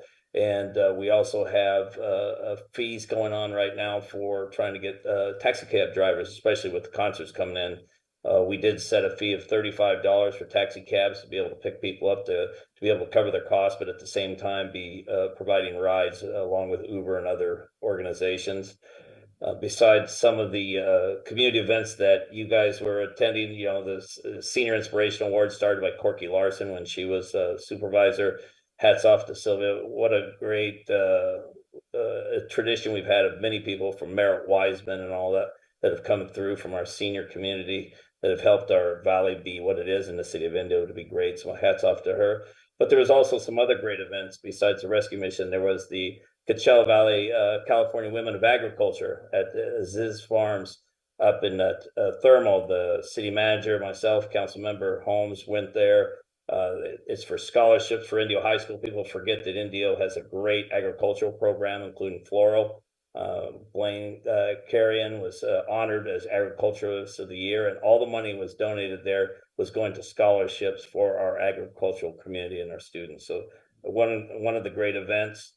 Also went to the Dr. Carrion Mixer. We also got an award for our support of Dr. Carrion. They're in the middle of doing scholarship applications right now. over 400 people from the Hispanic community. Also, we're allowing African Americans and also Native Americans to apply now at Dr. Carry On for scholarships. I did 46 applications. I know myself, reviewed them and sent them up to be tallied so that we could get those scholarships out. And they're looking to give out quite a bit of money this year. So if you didn't apply this year, make sure those high school students out there or even college students know that that scholarship is available. So another great organization, Dr. Carry On. And then the Desert Recreation had their bowling, their foundation bowling event. The Team Indio won the Muni Cup. It was led by Vinez. He is one of our top bowlers. I think he bowled like 200 and some on an average. Bryan there was right around 95, our city manager. So we were pretty well done, and it turned out to be a great day for raising funds for the Desert Recreation Foundation, which all goes to scholarship programs or programs for the desert recreation for people who can't afford it. So a great day for that. And like I said, we won the bowling trophy. But if it wasn't for Vinez, we would have had no chance at all to win. What an amazing bowler. And then the last thing is the Coachella Valley Christian Church. Our very own Pastor Sloat, who is a chaplain for our police department, is the pastor of that church for their 100 years. Celebration, over 120 people showed up to thank them for their 100 years of service to the Coachella Valley. Went through their whole history. They had a dinner afterwards and some testimonials. And we are blessed to have the faith-based organizations we do in the city. We have everything from a Buddhist temple down to 100-year-old churches, and it's just a blessing to us. And I think one of the things that we forget about is the first time we ever have problems, the first people we look to is our pastors and our faith base. So I think we need to thank them for all they do. And hats off to Pastor Sloat for continuing to support our community. And there's so many other great events. I'm sure you'll mention them all, the rest of them, but that's my report, Mr. Mayor. Thank you. Thank you, Councilmember Miller. Mayor Pro Tem? Thank you, Mayor. Everyone's going to love me tonight because I have no report. Thank you, Mayor Pro Tem. I first wanted to address some calls that we've been getting from residents on a few issues. First is the proposed rate increases from Valley Sanitary, which are pretty significant, and we want to let our residents know we're looking to have them present to our council before their May 23rd vote to see why these rate increases are so high. We've also been getting some calls about the new short-term rental permitting processes. So we've asked staff to set up a future agenda item so we can gather community input and see how that system is going, and we'll send out information for that as soon as we have a date. We're also working to update the system to implement 60-day notices and 30-day notices to remind folks to renew their licenses, since that seemed to be a cause for some of the issues there. Yesterday, I joined our economic development team here at our chambers. We talked about some of the work we're doing to improve economic development in our city with new communication strategies, investments in our roads and our buildings, and new way to use data to pursue the right businesses for our community. Our economic development team then we're with Visit Greater Palm Springs. Our team then took them on a tour around our city to show them some of our recent developments and areas under construction. I also attended the Senior Inspiration Awards, where our county recognizes some of the extraordinary volunteer efforts of our seniors in our community.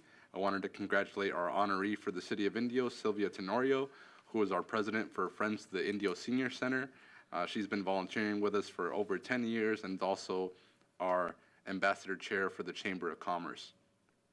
Last weekend, I attended the conference for Water Education for Latino Leaders, where we were able to discuss some of the latest topics in water conservation. Some of the main topics that came up, one of the issues was time and money spent on regulations. One member talked about having to go through 13 different agencies and taking years and years and millions of dollars in staff time on getting everybody to agree to a plan for a water storage project. One attendant asked if it's possible that the varying climate is due to natural causes, and one of the panelists actually was from MIT and had a degree in paleoclimate, which is a study of how past ecosystems responded to a range of climate and environmental changes. She mentioned that the levels of CO2 in the atmosphere are unprecedented over the past million years, and the data is clearly there to show that it is increasing the extremes in our weather patterns. We also talked about messaging, for example, moving from global warming to climate change, because it confused people who thought it meant that our climate would only get hotter when it was really talking about the average temperatures and increasing extremes. Zoe Rodriguez from CVWD was there as a panelist. She spoke about how generally there is expected to be a shortage of fresh water supplies of about 10% by 2040, and how 8 of the last 11 years have been dry or critically dry, and how the use of Colorado River water needs to be cut by 12 to 24% because it has been in a sustained drought for over 23 years. LADWP reported on contamination of their wells. 2/3 of their wells were contaminated, and this is costing them $600 million in equipment to clean that water. And they're also looking at a cost of about $16 to $20 billion for recycled water projects that need to be implemented. We also learned that artificial turf contains PFAS, which is one of the forever chemicals that is contaminating water supplies around the nation, so that it's not always the best choice for turf replacement because of that contamination issue. Yesterday, I was also a judge for UCR's science policy fast pitch. There were some great ideas there from students on tackling issues from water conservation to light pollution and methane leaks from old gas wells. The one that won was talking about light pollution and how it affects pollinators and birds in our environment, and how cities can help by putting in amber lights, which help our wildlife. They also prevent mosquitoes and moths from gathering, and it brings back the visibility of our stars. The pricing for these LED amber lights is about the same as white LED lights. So I actually wanted to see if we could send that over to our Sustainability Commission to see if they could consider that and possibly bring that forward to the council. And that's all I have for today. So we'll move ahead and go to item number 9, excuse our Youth Advisory Council. Would you like to be excused? Yes, Mayor. Thank you. All right, thank you. Thanks for joining us. And we'll go ahead and move on to our consent calendar. Is there any items that anybody would like to pull? No, I'll make a motion to pass the consent calendar. All right. One item, just I didn't want to pull it, but just something that I did talk to staff about was we're purchasing a lot of vehicles here, and something that I wanted to make sure was that we're looking for any grants or incentives that might be out there for future purchases of hydrogen-powered vehicles. With our strong partnership with Sunline, I think that would be a good thing to watch out for and see if there's any grant funding for that in the future. And we have a motion by Councilmember Furman. Second from Councilmember Miller. And we'll go ahead and vote. We're It's doing going roll to be call? a roll call. All right, let's do a roll call vote today. Councilmember Furman? Aye. Councilmember Holmes? Aye. Councilmember Miller? Aye. Mayor Pro Tem Ramos-Ami? Aye. Mayor Ortiz? Aye. Motion carries. Thank you. And we'll go ahead and move on to item number 11.1, resolution number 10348, assignment and assumption of Virada Development Agreement by Mr. Kevin Snyder. Thank you, Mayor. Mayor, members of the City Council, good evening. For the record, Kevin Snyder, Director of Community Development. The item this evening before you is somewhat of a procedural matter, and I'll explain that in a moment. But to introduce the topic, again, it's Resolution 10348, Assignment and Assumption of the Virada Development Agreement. And so to give you some context, the Virada project was a specific plan, project master plan, that was approved in 2017 by the City Council. It's located in the northwest corner of the city. It's immediately east of Sun City, Palm Desert, and northwest of Talavera, to give you some context, which is shown up on the PowerPoint presentation. So this evening, there is a request to assign and assume the development agreement between two parties, the current holder of the development agreement, and the development agreement, again, was entered into between the city and the party who is identified as the assigner up there. They have multiple names, so I'll let you read the presentation rather than try to put them all into the record. But the assignee is the new party, Netcore LLC. So again, as a background, Virada is a project that's about 1,287 housing units in the northwest corner of our city. It has neighborhood commercial spaces, open spaces, and private streets. There was a specific plan, project master plan, approved by the council in January of 2017, and at the same time, the council also approved the development agreement that we're talking about this evening. So the development agreement is a 10-year development agreement. It would expire in January 2027 unless extended. It identifies the rights and responsibility of the developer and the city. It includes a section, Section 11, that talks about transfer or assignment. And that is why we're here, because this is a significant change or a proposed significant change to the development agreement. That's why we're doing a public hearing. State law says when you're making changes to a development agreement, you need to bring it back to the decision-making body, in this case, the City Council, in the manner it was originally considered, which was a public hearing. So there are basically 4 criteria that the council would need to consider when deciding whether or not to approve the assignment assumption agreement. First, that the developer is not in material default. The current owner of the development agreement, Presidio, with the multiple names, is not in material default. They're still in good standing with the development agreement. The transferee, or the assignee, NetCore, assumes the developer obligations. The assumption and assignment agreement identifies that they would assume all obligations of the developer that are spelled out in the development agreement previously approved by the City Council. The third measure is that the transferee or the assignee, NetCore, has the experience and financial capacity. They have submitted documentation that's in the public record that shows both their experience and their financial capacity, and staff believes that they have demonstrated compliance to this particular criterion as well. And then finally, the transferee or the assignee has obtained replacement bonds. At this point, there are no bonds that have been issued for this project because it has not proceeded forward, so this is not a factor in staff's opinion for your consideration this evening. So from the staff analysis standpoint, it's compliant. The request is compliant with the General Plan 2040. There's no material effect on the land use designation or zoning. And again, because it's a specific plan, it has its own land use regulations, and there, no changes are proposed to that. There's no changes in the general plan or zoning for the property with this requested action item tonight. There was previously CEQA work done on this, and this particular request does not change any of the analysis or the mitigations that came along with that CEQA work. So again, no impact proposed by this assignment assumption. And based on that, it qualifies for what we call the common sense exemption under CEQA, which basically says that it can be shown that there'd be no significant impact on the environment from the requested action before the council this evening. So staff is recommending you approve Resolution 10348. Obviously, this is a public hearing item, so staff would recommend the council conduct the public hearing. There are representatives for the co-applicants in attendance this evening, and they may come up and want to speak a few words and also answer any questions the council might have. Thank you, and happy to answer any questions.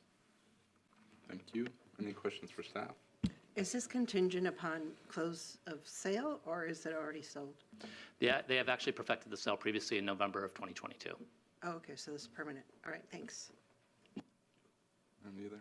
All right, we'll go ahead and open the public hearing. Do we have any public comments? There are none. No public comments? Any comments from staff? I mean, sorry, from council? Does the new person want to say hi and introduce themselves and tell us about their vision or something?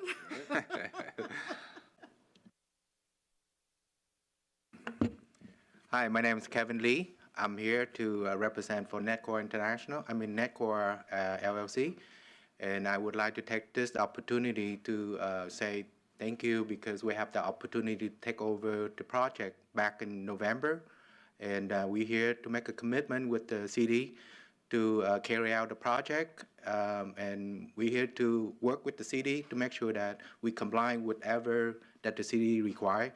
And in the same tokens that we, because we want to make this commitment and move forward, we retain all the consultants that have been working with the project for the last, I would say, from the beginning. And I also have Matt Patel. Could you please come in? Yeah, he's the ex-mayor of city mayor of Garden Grove to be assist with us to deal with the Indio's city to make sure that we comply, and we here to partner with the city and make this happen. Yeah, just quickly, Mayor and City Council, my name's Matt Fertel, and I have previous experience of 35 years with different cities, 12 years as a community development director, 11 years as a city manager. So I've been involved in quite a few developments over the years and processing the entitlements on behalf of the city. So I hope that experience will be very valuable for NetCore to work with Kevin and his staff and building, engineering, et cetera, to make sure the project goes forward in an expeditious manner. So just looking forward to working with you and getting the project going as quickly as possible. Thank you. So that's your timeline, ASAP. Yes. Tomorrow. Thank you. Thank you. All right, we'll go ahead and close the public hearing, and I'll entertain a motion.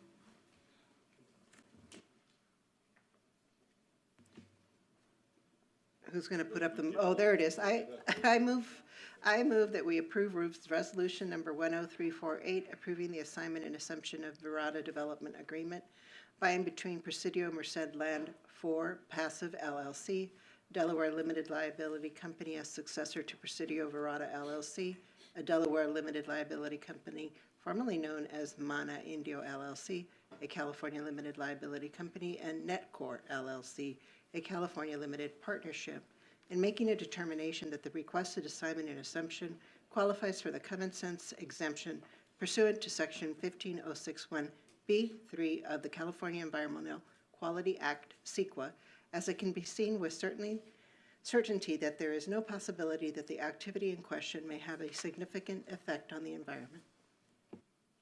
I'll second. We have a motion from Mayor Pro Tem Ramos-Amit and a second from Councilmember Furman. Can we get a roll call vote, please? Councilmember Furman. Aye. Councilmember Holmes. Aye. Councilmember Miller. Aye. Mayor Pro Tem Ramos-Amit. Aye. Mayor Ortiz. Aye. Motion passes. Thank you. Go on to item 11.2, ordinance of the City Council to approve the termination of the Madison Crossing Project Master Plan. Mr. Kevin Snyder. Thank you, Mayor. Mayor, members of the City Council, again, Kevin Snyder, Director of Community Development. The item before this evening, this public hearing item and ordinance action pertains to a termination of a previous approval that this council granted. I'm going to go backwards to go forwards for a second. So in 2009, the Madison Crossing project was approved by the city for an area that is identified kind of around what we commonly refer to as the Walgreens on Highway 111. It's kind of the area that wraps around that Walgreens. It is basically south of Highway 111, west of Madison Street, and if you're familiar with the Walgreens is, it's that property that's kind of south and west of it. So Madison Crossing and Madison Point, which I'll talk to in a minute, are the same site, and this property that's shown up on the screen is the subject of tonight's requested action. So Schmidt Desert Investments, LLC, has requested that the city terminate the previous project management approval for Madison Crossing. And it basically, what that does is it removes what's called a regulatory shadow from the affected properties. And why that's important is that in November of 2022, your Planning Commission approved what we call a master plan development permit under the new Highway 111 corridor specific plan for this same property. And they did that to be compliant with the General Plan 2040 and the Highway 111 corridor specific plan. So because there is a change, if you will, in this project management approval, that's why we're doing a public hearing, and we're also asking for ordinance action because the project master plan approval was previously approved by ordinance. So to undo an ordinance action, you have to take new ordinance action. So Madison Crossing, back in the day, it was approved under the auspices of the MUSP 300 specific plan. It was a mixed-use commercial project. It had 2 hotels and about almost 93,000 square feet of restaurant, drive-through, and financial and fast food uses, shops, and offices. More recently, the Madison Point project that I referenced was approved by your Planning Commission in November of 2022. Individual elements of it are subject to future review. And what I mean by that is that the image you see up here was approved as a master plan concept by your Planning Commission, but those individual buildings and sites that you see there, they're going to have to come back to Planning Commission as the projects become more real and individual applicants are identified and they bring their projects forward. So there'll be multiple bites at the apple for your Planning Commission to review this in further detail. But this project, Madison Point, it has up to 400 senior housing apartment units, about 130 key hotel, and 30,000 square feet of medical office space, and about 15,000 square feet of commercial retail uses. So this is the project that is most recently approved, called Madison Point. Madison Crossing is the project that was previously approved that Schmidt Investments is now asking the City Council to terminate so that going forward, they only have the regulatory shadow of Madison Point over the properties. So we looked at it from the staff perspective. Again, it eliminates regulatory conflicts and it's compliant with General Plan 2040 and the Highway 111 corridor specific plan. So that's a good thing. The project is within the scope of the previous environmental work done. So again, no changes as a result of this termination from an environmental perspective, and no additional environmental documentation was needed. So your Planning Commission reviewed this as required by our processes. They did a notice public hearing in January of 2023. They had no substantive concerns or issues, and they voted 5-0 to recommend to the City Council that you approve this termination request. So with that, the staff is recommending that you proceed forward with ordinance number 1792 that would terminate Madison Crossing. And with that, I'm happy to answer any questions. And also, I believe representatives for the applicant are available virtually this evening if you have any questions or would like to hear from them. Thank you. Thank you, Mr. Snyder. Question? So Kevin, is Madison Point what the Planning Commission approved going to come to us? So actually, you gave Planning Commission the authority to do review at their level and stop unless appealed. So the Planning Commission approval, that master plan approval, except, and you may remember, there are certain land uses that if they come forward in that plan, for example, a drive-through restaurant or two, you, the City Council, said, Planning Commission, you can review everything else, but if there's certain land uses like drive-through restaurants, car washes, convenience markets, gas stations, you got to bring that back up to us. So eventually they would review it, conduct their own public hearing, make a recommendation to council, and on those limited land uses, you would see and make the final decision on those. But, for example, the senior apartment project, that would stay with the Planning Commission. Right, but did we go back on the general plan to allowing medical on 111? I don't remember doing that. So the General Plan 2040 does allow a variety of land uses, and medical and office were identified. Well, actually, office uses were identified in broad framework, and then the zoning regulations of the Highway 11 Corridor Specific Plan do identify that medical office uses would be a permitted land use within the corridor. Now, obviously, that's always open to change if the council wanted to revisit that, but for the moment, it would be allowed.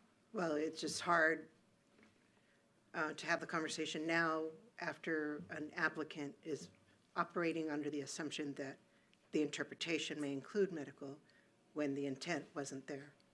Right, and just as a reminder, this evening, Madison No, Point... I know, but I can't terminate something that I don't have all information on. Understood. So I have to be convinced to terminate something if I don't like what's being proposed. Well, and as a reminder, Madison Point was reviewed and approved by your Planning Commission, but those certain limited land uses that you identified as part of the Highway 11 corridor, those would be elevated to you. Obviously, the council could always come back and revisit the Highway 11 corridor specific plan, both the topic of the types of office uses and the approval process, if that was the council's direction. But for the moment, the applicant's request this evening, obviously, and I'm already restating the obvious, is for the termination of the prior council approval from 2009. Right, but there's an interpretation question here that's problematic. The interpretation that offices includes medical. That's the problem. Well, and I know that's Madison Point, but yeah. I don't have enough information to proceed. We'd be happy. We could bring back the plan to discuss a few of those tweaks. I would rather consider Madison Point first and then decide if I want to terminate this one. Oh, I see. So you are relating it to this action this evening? They are the same property. How can I not? It's the same property. How can I make a decision on the same property last year, yesterday, and today different, and then expect me to make another decision on it tomorrow? It has to be one decision. Yeah, I think I'll say it more frankly. I think some of the ship has sailed. Yes. Some of the ship has sailed. Well, I'm stopping it, and I have the authority to do so. Well, there would be a shadow. There would be a shadow over the more recently approved Right. project if the other isn't terminated. Well, right, That- so if he wants us to consider terminating part of or the applicant wants us to consider terminating part of the previous PMP to allow for the Planning Commission decision, then that's a different application. And is the concern specific to the Medical. office uses? Medical, We could speak to that developer at this conceptual stage, quite honestly. I don't believe they have any medical uses in mind. They have offices. And at which offices are allowed. and the current plan that was approved by the council, the specific plan, an item that may have been missed if it was a specific issue of concern was the office includes medical. Correct. So that's what could be brought back and be reconsidered. But we could speak with the developer. They may not have any concern if you said now, could you focus on just regular office instead of medical? We need to increase the opportunities for businesses to have offices. We don't need more medical, which we have lots of vacancy with in a medical corridor. It just, we didn't hear that during the Highway 111 specific plan discussion, so that's why it's sailed through Well, the Highway that ship. 111 specific plan has always excluded medical. Yeah. Kevin? I was just going to add, and all due respect, Mayor Pro Tem, I understand the concern, and it's a very fair concern, and that's the purview of the council ultimately to decide what the appropriate land use structure in the city is. I think for the purposes of the evening, I don't believe and that the requested action, which is a termination of a prior approval, has any legal bearing, and the city attorney can certainly weigh in if he disagrees with me, has any legal bearing on prior approvals granted by the Planning Commission, because that authority you provided to the Planning Commission. The regulatory structure of the Highway 11 corridor plan, it's certainly we can reopen and revisit that, but I don't believe that the city is in a position other than to voluntarily ask the Madison Point developer to reconsider the medical office use. I don't believe there's a legal tie-in between the requested action tonight and Madison Point, but I will defer to the city attorney. He may have a better Well, I'm not perspective. saying there's a legal tie. I'm just saying that as the policymaker, how do you disconnect the two on the same land? So I'm following along. I understand the concern that you're referencing. I brought up the Highway 111 specific plan so I could look at the allowable uses while you were having the discussion. I didn't see offices having medical as listed within it. So I think that the city manager's recommendation is a good one, to have that conversation with the applicant to see if they can focus on the non-medical offices at this point. And then I think we have to go back and have that policy discussion about the specific plan itself, because it sounds like at least one member of the council has a different understanding of what the policy direction was in that document versus what has been implemented by your planning commission. Does the current staff understand that we have a medical corridor?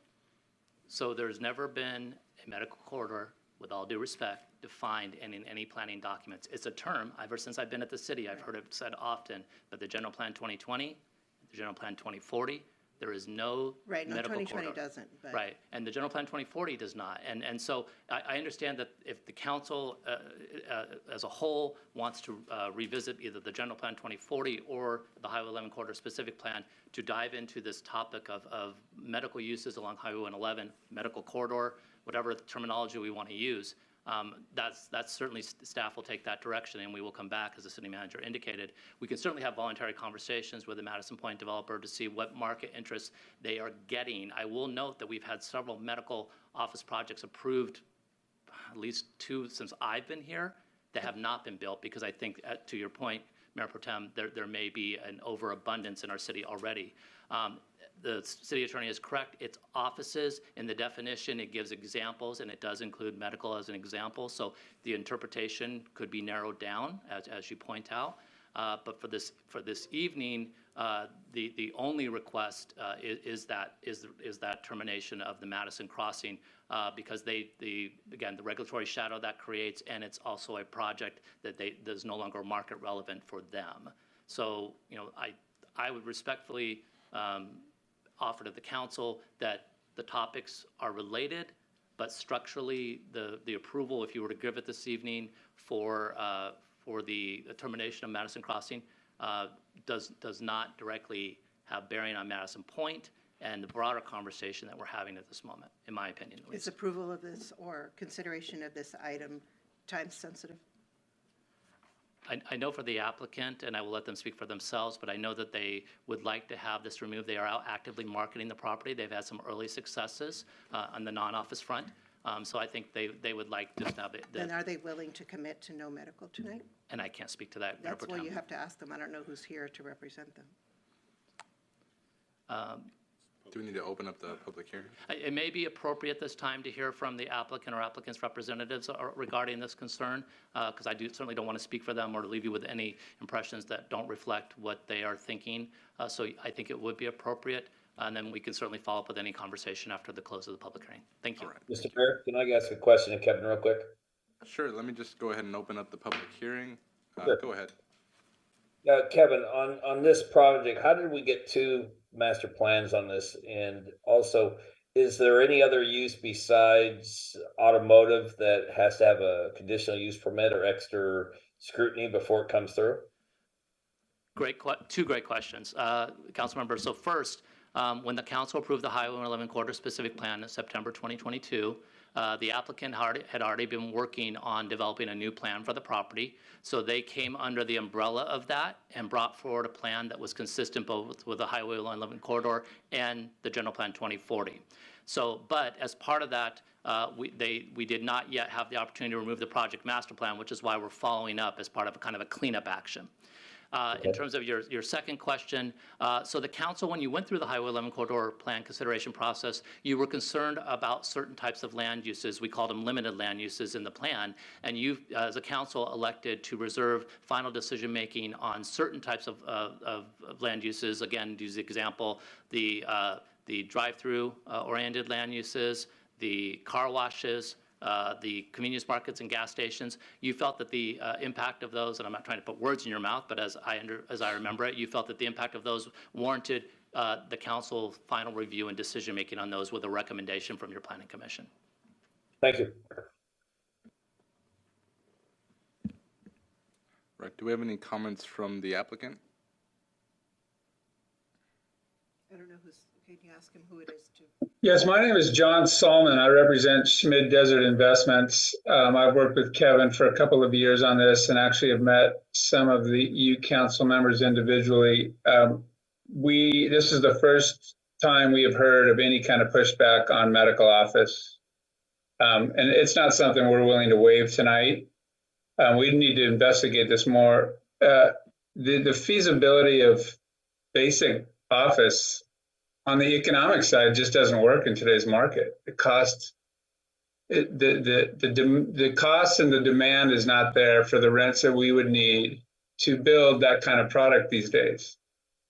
So we have to investigate that. We've not had pushback on the medical in the probably 18 months we've been working on this project. So Are you we'd the have same to representative who met with me 5 years ago on this project? No, I am not. Okay, so I've been involved with this for about 2.5 years. Okay, so specifically when this property owner took over this property, it was impressed upon them that medical was not allowed. So that's why I'm trying to figure out who you are. I have met with you individually. I've met with Mr. Miller. I've met with Mr. Furman. I've met with Ms. Holmes. This site plan has been on your desks for about 2 years. Obviously, we have not brought the product in front of you, but it hasn't changed. And Dick Schmidt, who has owned this property for 15 years, he's the one who has the Madison Crossings plan that is in front of you to terminate tonight. That's from 2009. He's been the owner of the property ever since then.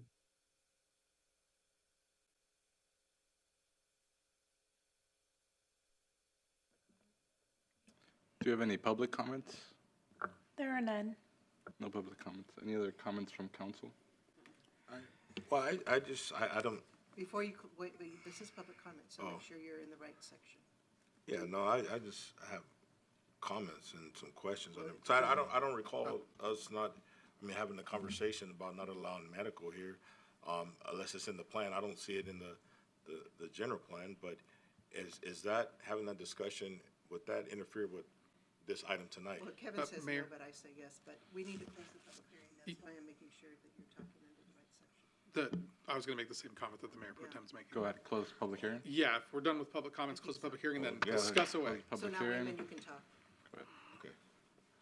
I can talk now, so. Yeah, you can talk now. Let's go back. So the question is, does this have does that have any bearing on this item tonight? Yeah, you know, the developer has put a substantial amount of time in this, and, you know, we want to work with them. If we could have that conversation later, because I don't remember having a conversation about not allowing medical. I think that would be a council decision, right? Not just, it would be a discussion at least, but does that have any bearing on this item tonight? In my professional opinion, it does not. And for all the reasons I've stated, which again, the point here is that you're being asked to terminate a previous approval. You're not being asked to consider the Madison Point approval, which has legal standing because of the action by the Planning Commission in November of 2022. So I think it's important, and again, I'm not trying to play a lawyer here. We have a very qualified city attorney that can jump in, but I believe it's important for the council to separate them in terms of what's being asked of you this evening. The broader policy issue that is being discussed by the council as it relates to the types of uses that the Highway 11 Corridor specific plan may or may not allow, that is a policy issue, but I believe it has to be separate from the requested action this evening for the termination.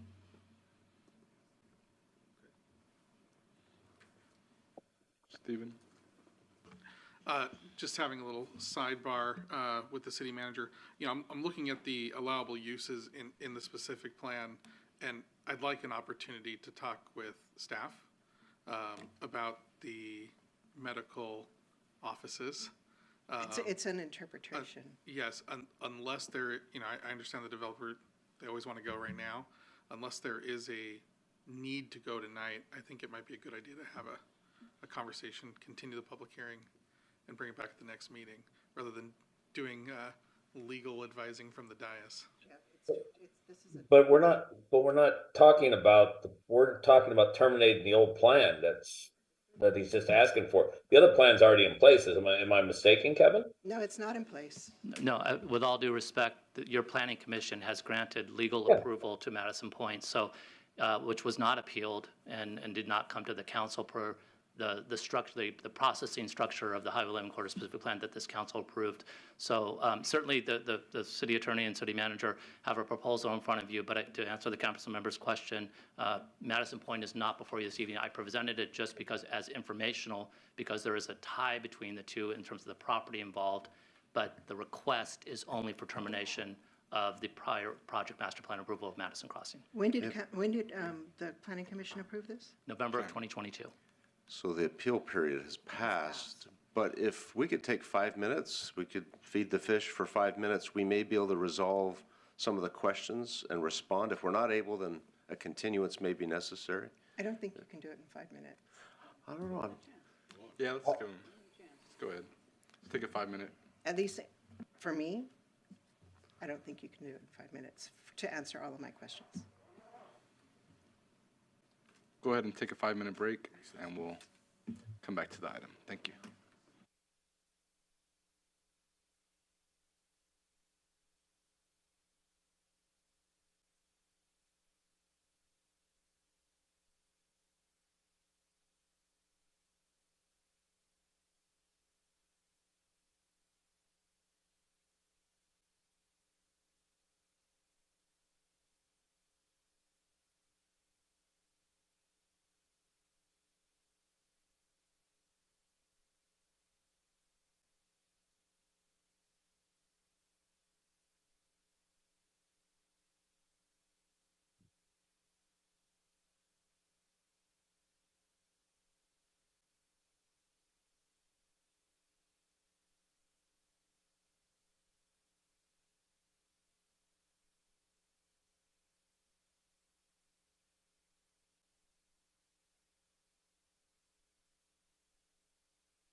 plug and play. Okay. That was actually 5 minutes. 4 minutes and 33 seconds. Not a city 5 minutes. Nice. The mayor will need to call us back to order once we have all of our council members back. And then yes, I'd recommend just taking attendance. Roll call.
All right, we'll go ahead and call this meeting back to order. Get a roll call, please.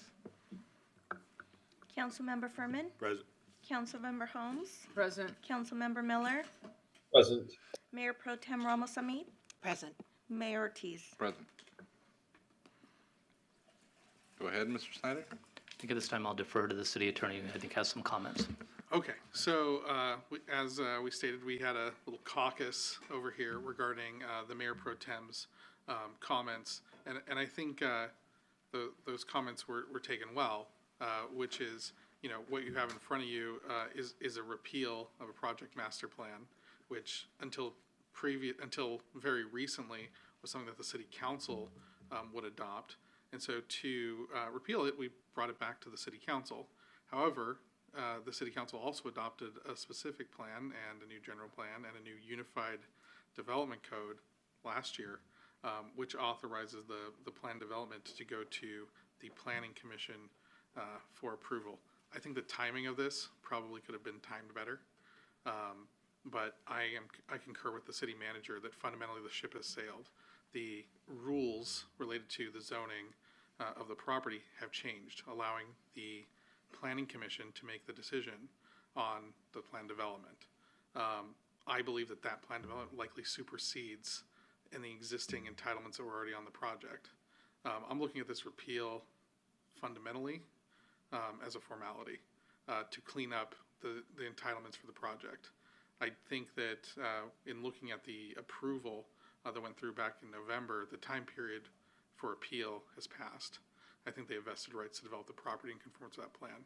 That being said, I think that the council, the Mayor Pro Tem's question about the allowable uses when we're looking at medical versus medical office are important. I think it's important that we have clarity on that at the staff level. So I'm going to be working with staff to work on that specifically, and if we need to bring it back to the city council to get further input, we can, or the city council can of course put it on a future agenda if you have specific policy direction you want to go in that way. Just also one other point I wanted to make. I looked at the allowable uses in the Highway 111 specific plan. So there are offices, professional offices, that's one of the listed uses. There are also medical services, which is permitted in the MUC zone and the WE overlay, and also is permitted subject to an administrative use permit in the MU Center overlay. So I think that's, and I believe that a lot of this project is included in those zoning categories. So even if you didn't say it was an office, even if you said it was medical, I think under your current specific plan, it's likely a permitted use in those areas of the project. And if so I'm looking at the specific plan, which is incorporated into the general plan. But anyway, so that's my 5-minute recess legal analysis. I believe that should be enough to move on the repeal. However, of course, if the council wants to continue it, to have time for further analysis, we can do that. But like I said, they already have gotten their entitlements at the Planning Commission. The time to appeal that has ended. And I believe that action supersedes the previous entitlements around the project. We're just trying to clean it up. And I think it's important to have finality on the approvals. Frankly, I think we've changed a lot of the land use controls that the city has in the last year. And, I was actually just talking with the community development director today about, okay, what items do we have on our cleanup list? Because anytime you change this many things, you're going to learn that some things you thought were working a certain way need to be updated and tweaked. And maybe this is one of them. Maybe this is a conversation the council needs to have. Yeah, I don't know when we would have that conversation, but you're right. And having how many pages? I don't know. Let's say 1,000. Let's just say 1,000. 1,000 pages to go over a 5-year period of time, and little details like that. I'm sure are going to have to be, fine-tuned later. But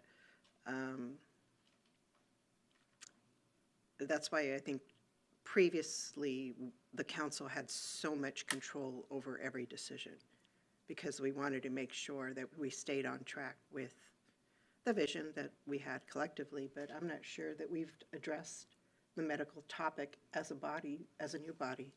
So I'm not sure when we would have that conversation, if not at a retreat or something, because it's really not appropriate here. If I could add also, Mayor Pro Tem, the best thing about land use is it's never written in stone. So you as a policymaking body, as the policymaking body for the city, if ultimately your direction is to do something different, then we can certainly go through that process with your planning commission and ultimately with the council to follow your direction on that. I think as the city attorney pointed out, we would need direction at some point. If this is a topic, again, I've heard medical corridor since I've arrived at the city, but it doesn't exist. It's been a term I've heard, but it doesn't exist in any of our written documents. If it's time to formalize that and put it into paper and something that the council adopts, we can do that, and with other elements that need to be around that locationally or whatever else. That is the benefit, if you will, of land uses. We can always revisit these topics and modify either based on council direction, market forces, or other factors. Okay, so city manager, just put it on our retreat list, because that's really the only opportunity that we have to make a policy decision. All right. Any other comments? I'll entertain a motion, if not. So going back to the question, that was a lot. Now, does it affect us moving forward? And can we come back and have that discussion about medical at a retreat and then make a different policy? Not for this one. We're talking about the future. Yes. Okay.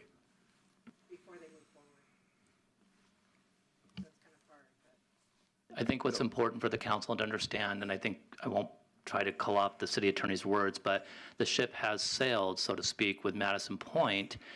They are compliant. They were reviewed. The city attorney's office was reviewed, and it was involved in that review as well at the time that went through before your planning commission. However, on a broader scale, you can always revisit the policy framework, which is the specific plan and the general plan, and provide alternate direction that gets formalized in new policy statements that go into one or both plans. So that is the purview of the council. So Councilmember, I think the short answer is yes, but there's some work to be done on that, and the council has to provide ultimately the direction on that. Yeah, it won't apply to this, so, I'll make a motion to waive for reading of ordinance number 1792, introduce the ordinance by title only and request the city clerk to read the title of said ordinance of the City Council of the City of Indio, California, approving the termination of Madison Crossing Project Master Plan applicable to the assessor's parcels APN 600-240-005, 600-240-016, 600-240-0220, and 600-240-021, and making a determination that said action qualifies for the common sense exemption pursuant to section 15061B3 of the California Environmental Act, CEQA, as it's seen certain that there is no possibility that activity in this question may have significant effect on the environment, and also making a determination that said action is consistent with the provisions of California Government Code Section 15183, projects consistent with a community plan, general plan, or zoning, because said termination supports the previously approved Madison Point mixed-use project on the same parcels of land as Madison Crossing Project Master Plan. I'll second that. All right, we got a motion by Councilmember Furman and a second by Councilmember Miller. Can we get a roll call vote, please? Councilmember Furman. Aye. Councilmember Holmes. Aye. Councilmember Miller. Aye. Mayor Pro Tem Ramos Amit. Nay. Mayor Ortiz. Aye. Motion carries 4-1. Thank you. And for the record, I'll read the title. Ordinance number 1792, an ordinance of the City Council of the City of Indio, California, approving the termination of the Madison Crossing Project Master Plan applicable to assessor parcel numbers APNs 600-240-005, 600-240-016, 600-240-020, and 600-240-021, and making a determination that said action qualifies for the common sense exemption pursuant to section 15061B3 of the California Environmental Quality Act, CEQA, as it can be seen with certainty that there is no possibility that the activity in question may have a significant effect on the environment, and also making a determination that said action is consistent with the provisions of the California Government Code Section 1583, projects consistent with the community plan, general plan, or zoning, because said termination supports the previously approved Madison Point mixed-use project on the same parcels of land as the Madison Crossing Project Master Plan. Thank you. And we'll go ahead and move on to our next item, item number 12, public comments for items not on the agenda. Our first one is Christopher Martinez. Then, Mayor, I just wanted to say, we're going to work on shorter ordinance titles. Thank you. Quick notes.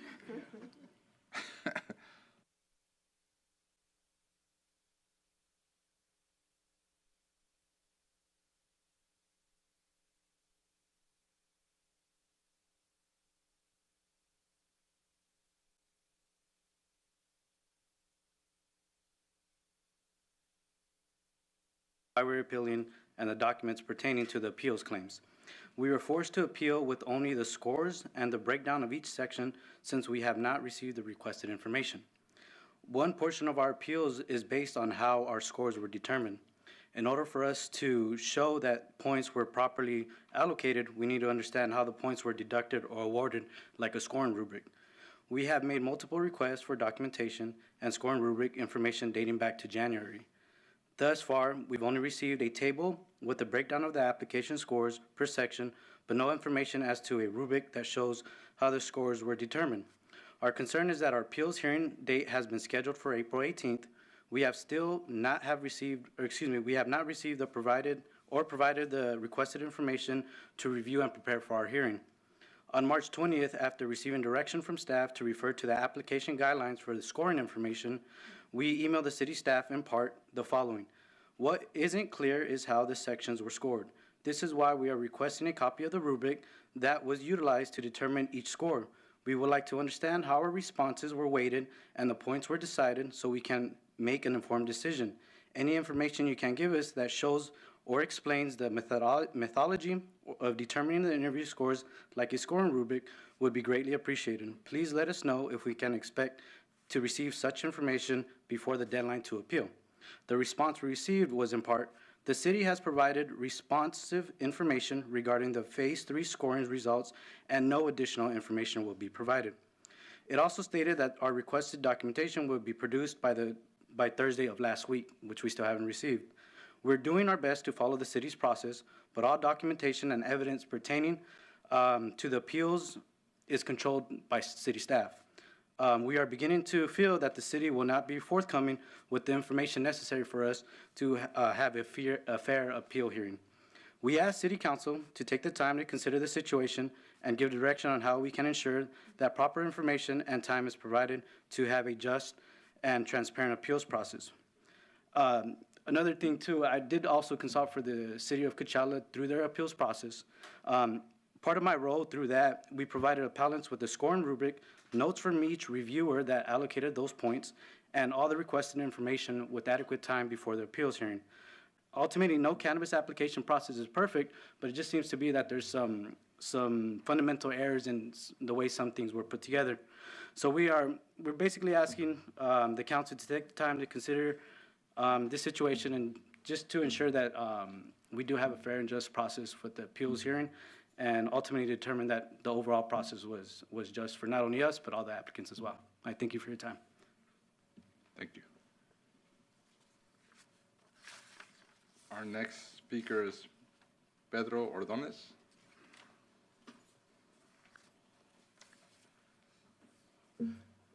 Ready? All right. Good evening, members of the City Council.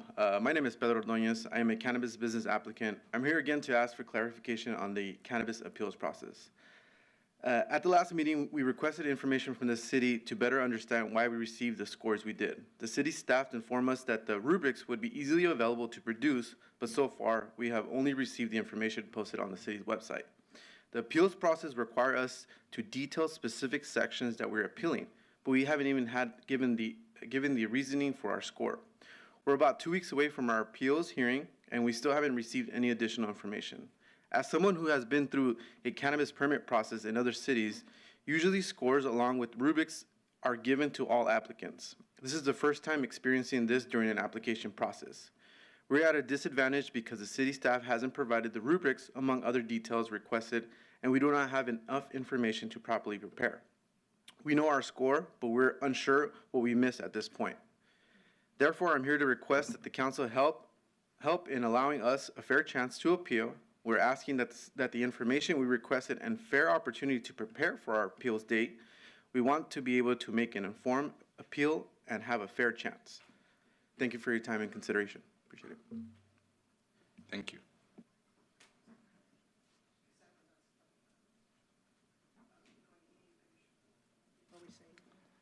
We'll move on to next speaker, Mike Zamudio. We may, Mayor, just want to make a brief public comment for the record, the city attorney. If it'd be okay if I could briefly respond. Go ahead. The city has produced a significant amount of information already. It's true we've put all the information we're producing online so that everyone has equal access to it. I think the last thing that we're waiting to produce are redacted copies of the applications, because there are portions of the applications that are trade secrets, that are security plans, things like that. Those are being redacted as we speak. I think that if any of the applicants feel that, for some reason they're unable to get the information, that's an argument to make to the hearing officer. We have a hearing officer and appeal process set in place. Those arguments can be made to that individual, and that individual can question the city about what information it has, what information has been provided, and it is that individual's job to make sure that they have a fair appeal hearing. So I just wanted to make sure the council was aware of that. That is something we anticipate discussing during those appeal hearings. Thank you. Does a methodology or a rubric exist? I can, without going into great detail, there are different levels of what a rubric would be. The application process was very detailed about what was requested and what would be scored. I think they're asking for even a more minute rubric. Frankly, it does not exist. But again, that'll be through the appeal process. That can be debated and discussed and information provided. But yes, everyone knew what they were going to be scored on. I think there's a greater level of detail that apparently is in other processes that just did not exist in ours.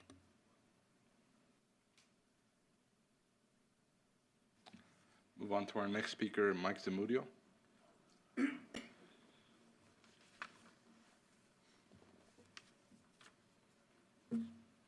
Good evening, City Manager, Chief, Council members, Mayor. First of all, I just wanted to thank Scott Trujillo and Tim Wassel. I sent them numerous emails on some different issues, and they've directed me into the right location, the right person.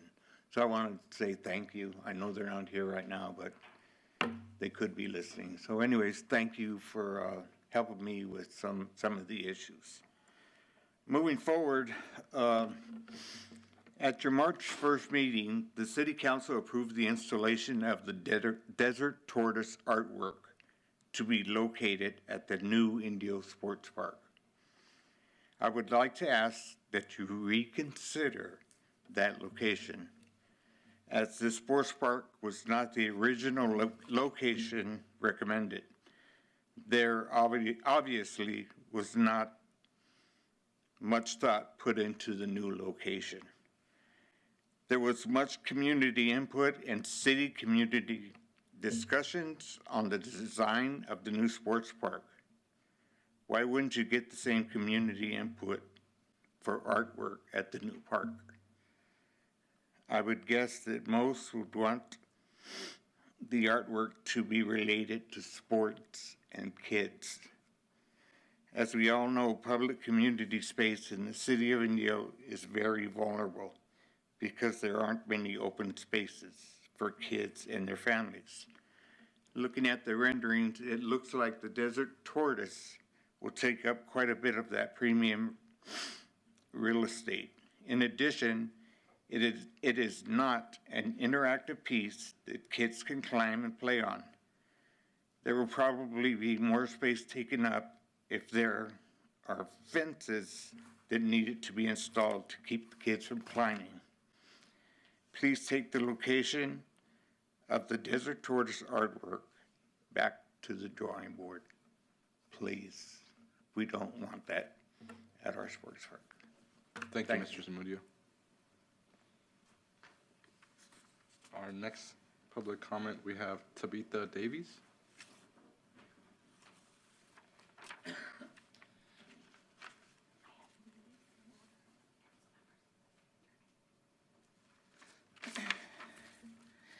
Hello, council members. My name is Tabitha Davies, and I am here today to speak about how the City of Indio, more specifically the Indio Police Department, has violated my rights.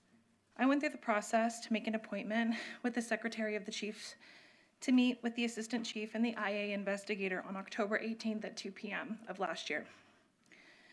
The letters that I am providing to you now outline the facts and specificity of my complaint for misconduct.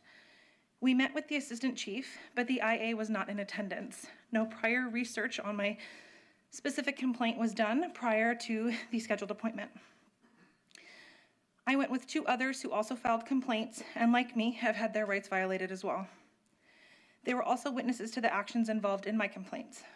The Indio PD, as verified by your city manager, Mr. Bryan Montgomery, not only failed to uphold their own motto and the 3 Ps, but failed to follow departmental policies. I will list them now. 1020.2, 1020.3, 1020.3.3, 1020.6, 1020.6.1A, F, and H, 1020.10.3, 1020.10.4, and 1020.15, which all surround the proper processes involved with investigations, communications, storage, and disbursement of investigative documents, and all combined violate California Penal Code 832.7, Section F. The letters you have been provided here are my written formal complaint about these violations and continued misconduct, as well as for a formal Public Information Act request of myself and one other. I am deeply disturbed by the Indio Police Department's continuance of their history to back each other versus holding officers accountable, especially when on their page, in bold, is mission, vision, values, and a motto that their continued actions, in my experience, are in complete opposition of. My contact information, as well as Mr. Rivera's contact information, is available on the documents that you have been provided. So you may reach out and discuss this further. I opted to come to this meeting before filing a complaint with the state of California, which I understand is still my right, and I plan on doing so pending the response to these documents that you have received tonight. Thank you for your time and have a great evening. Thank you. Our next public comment from Brett Egan.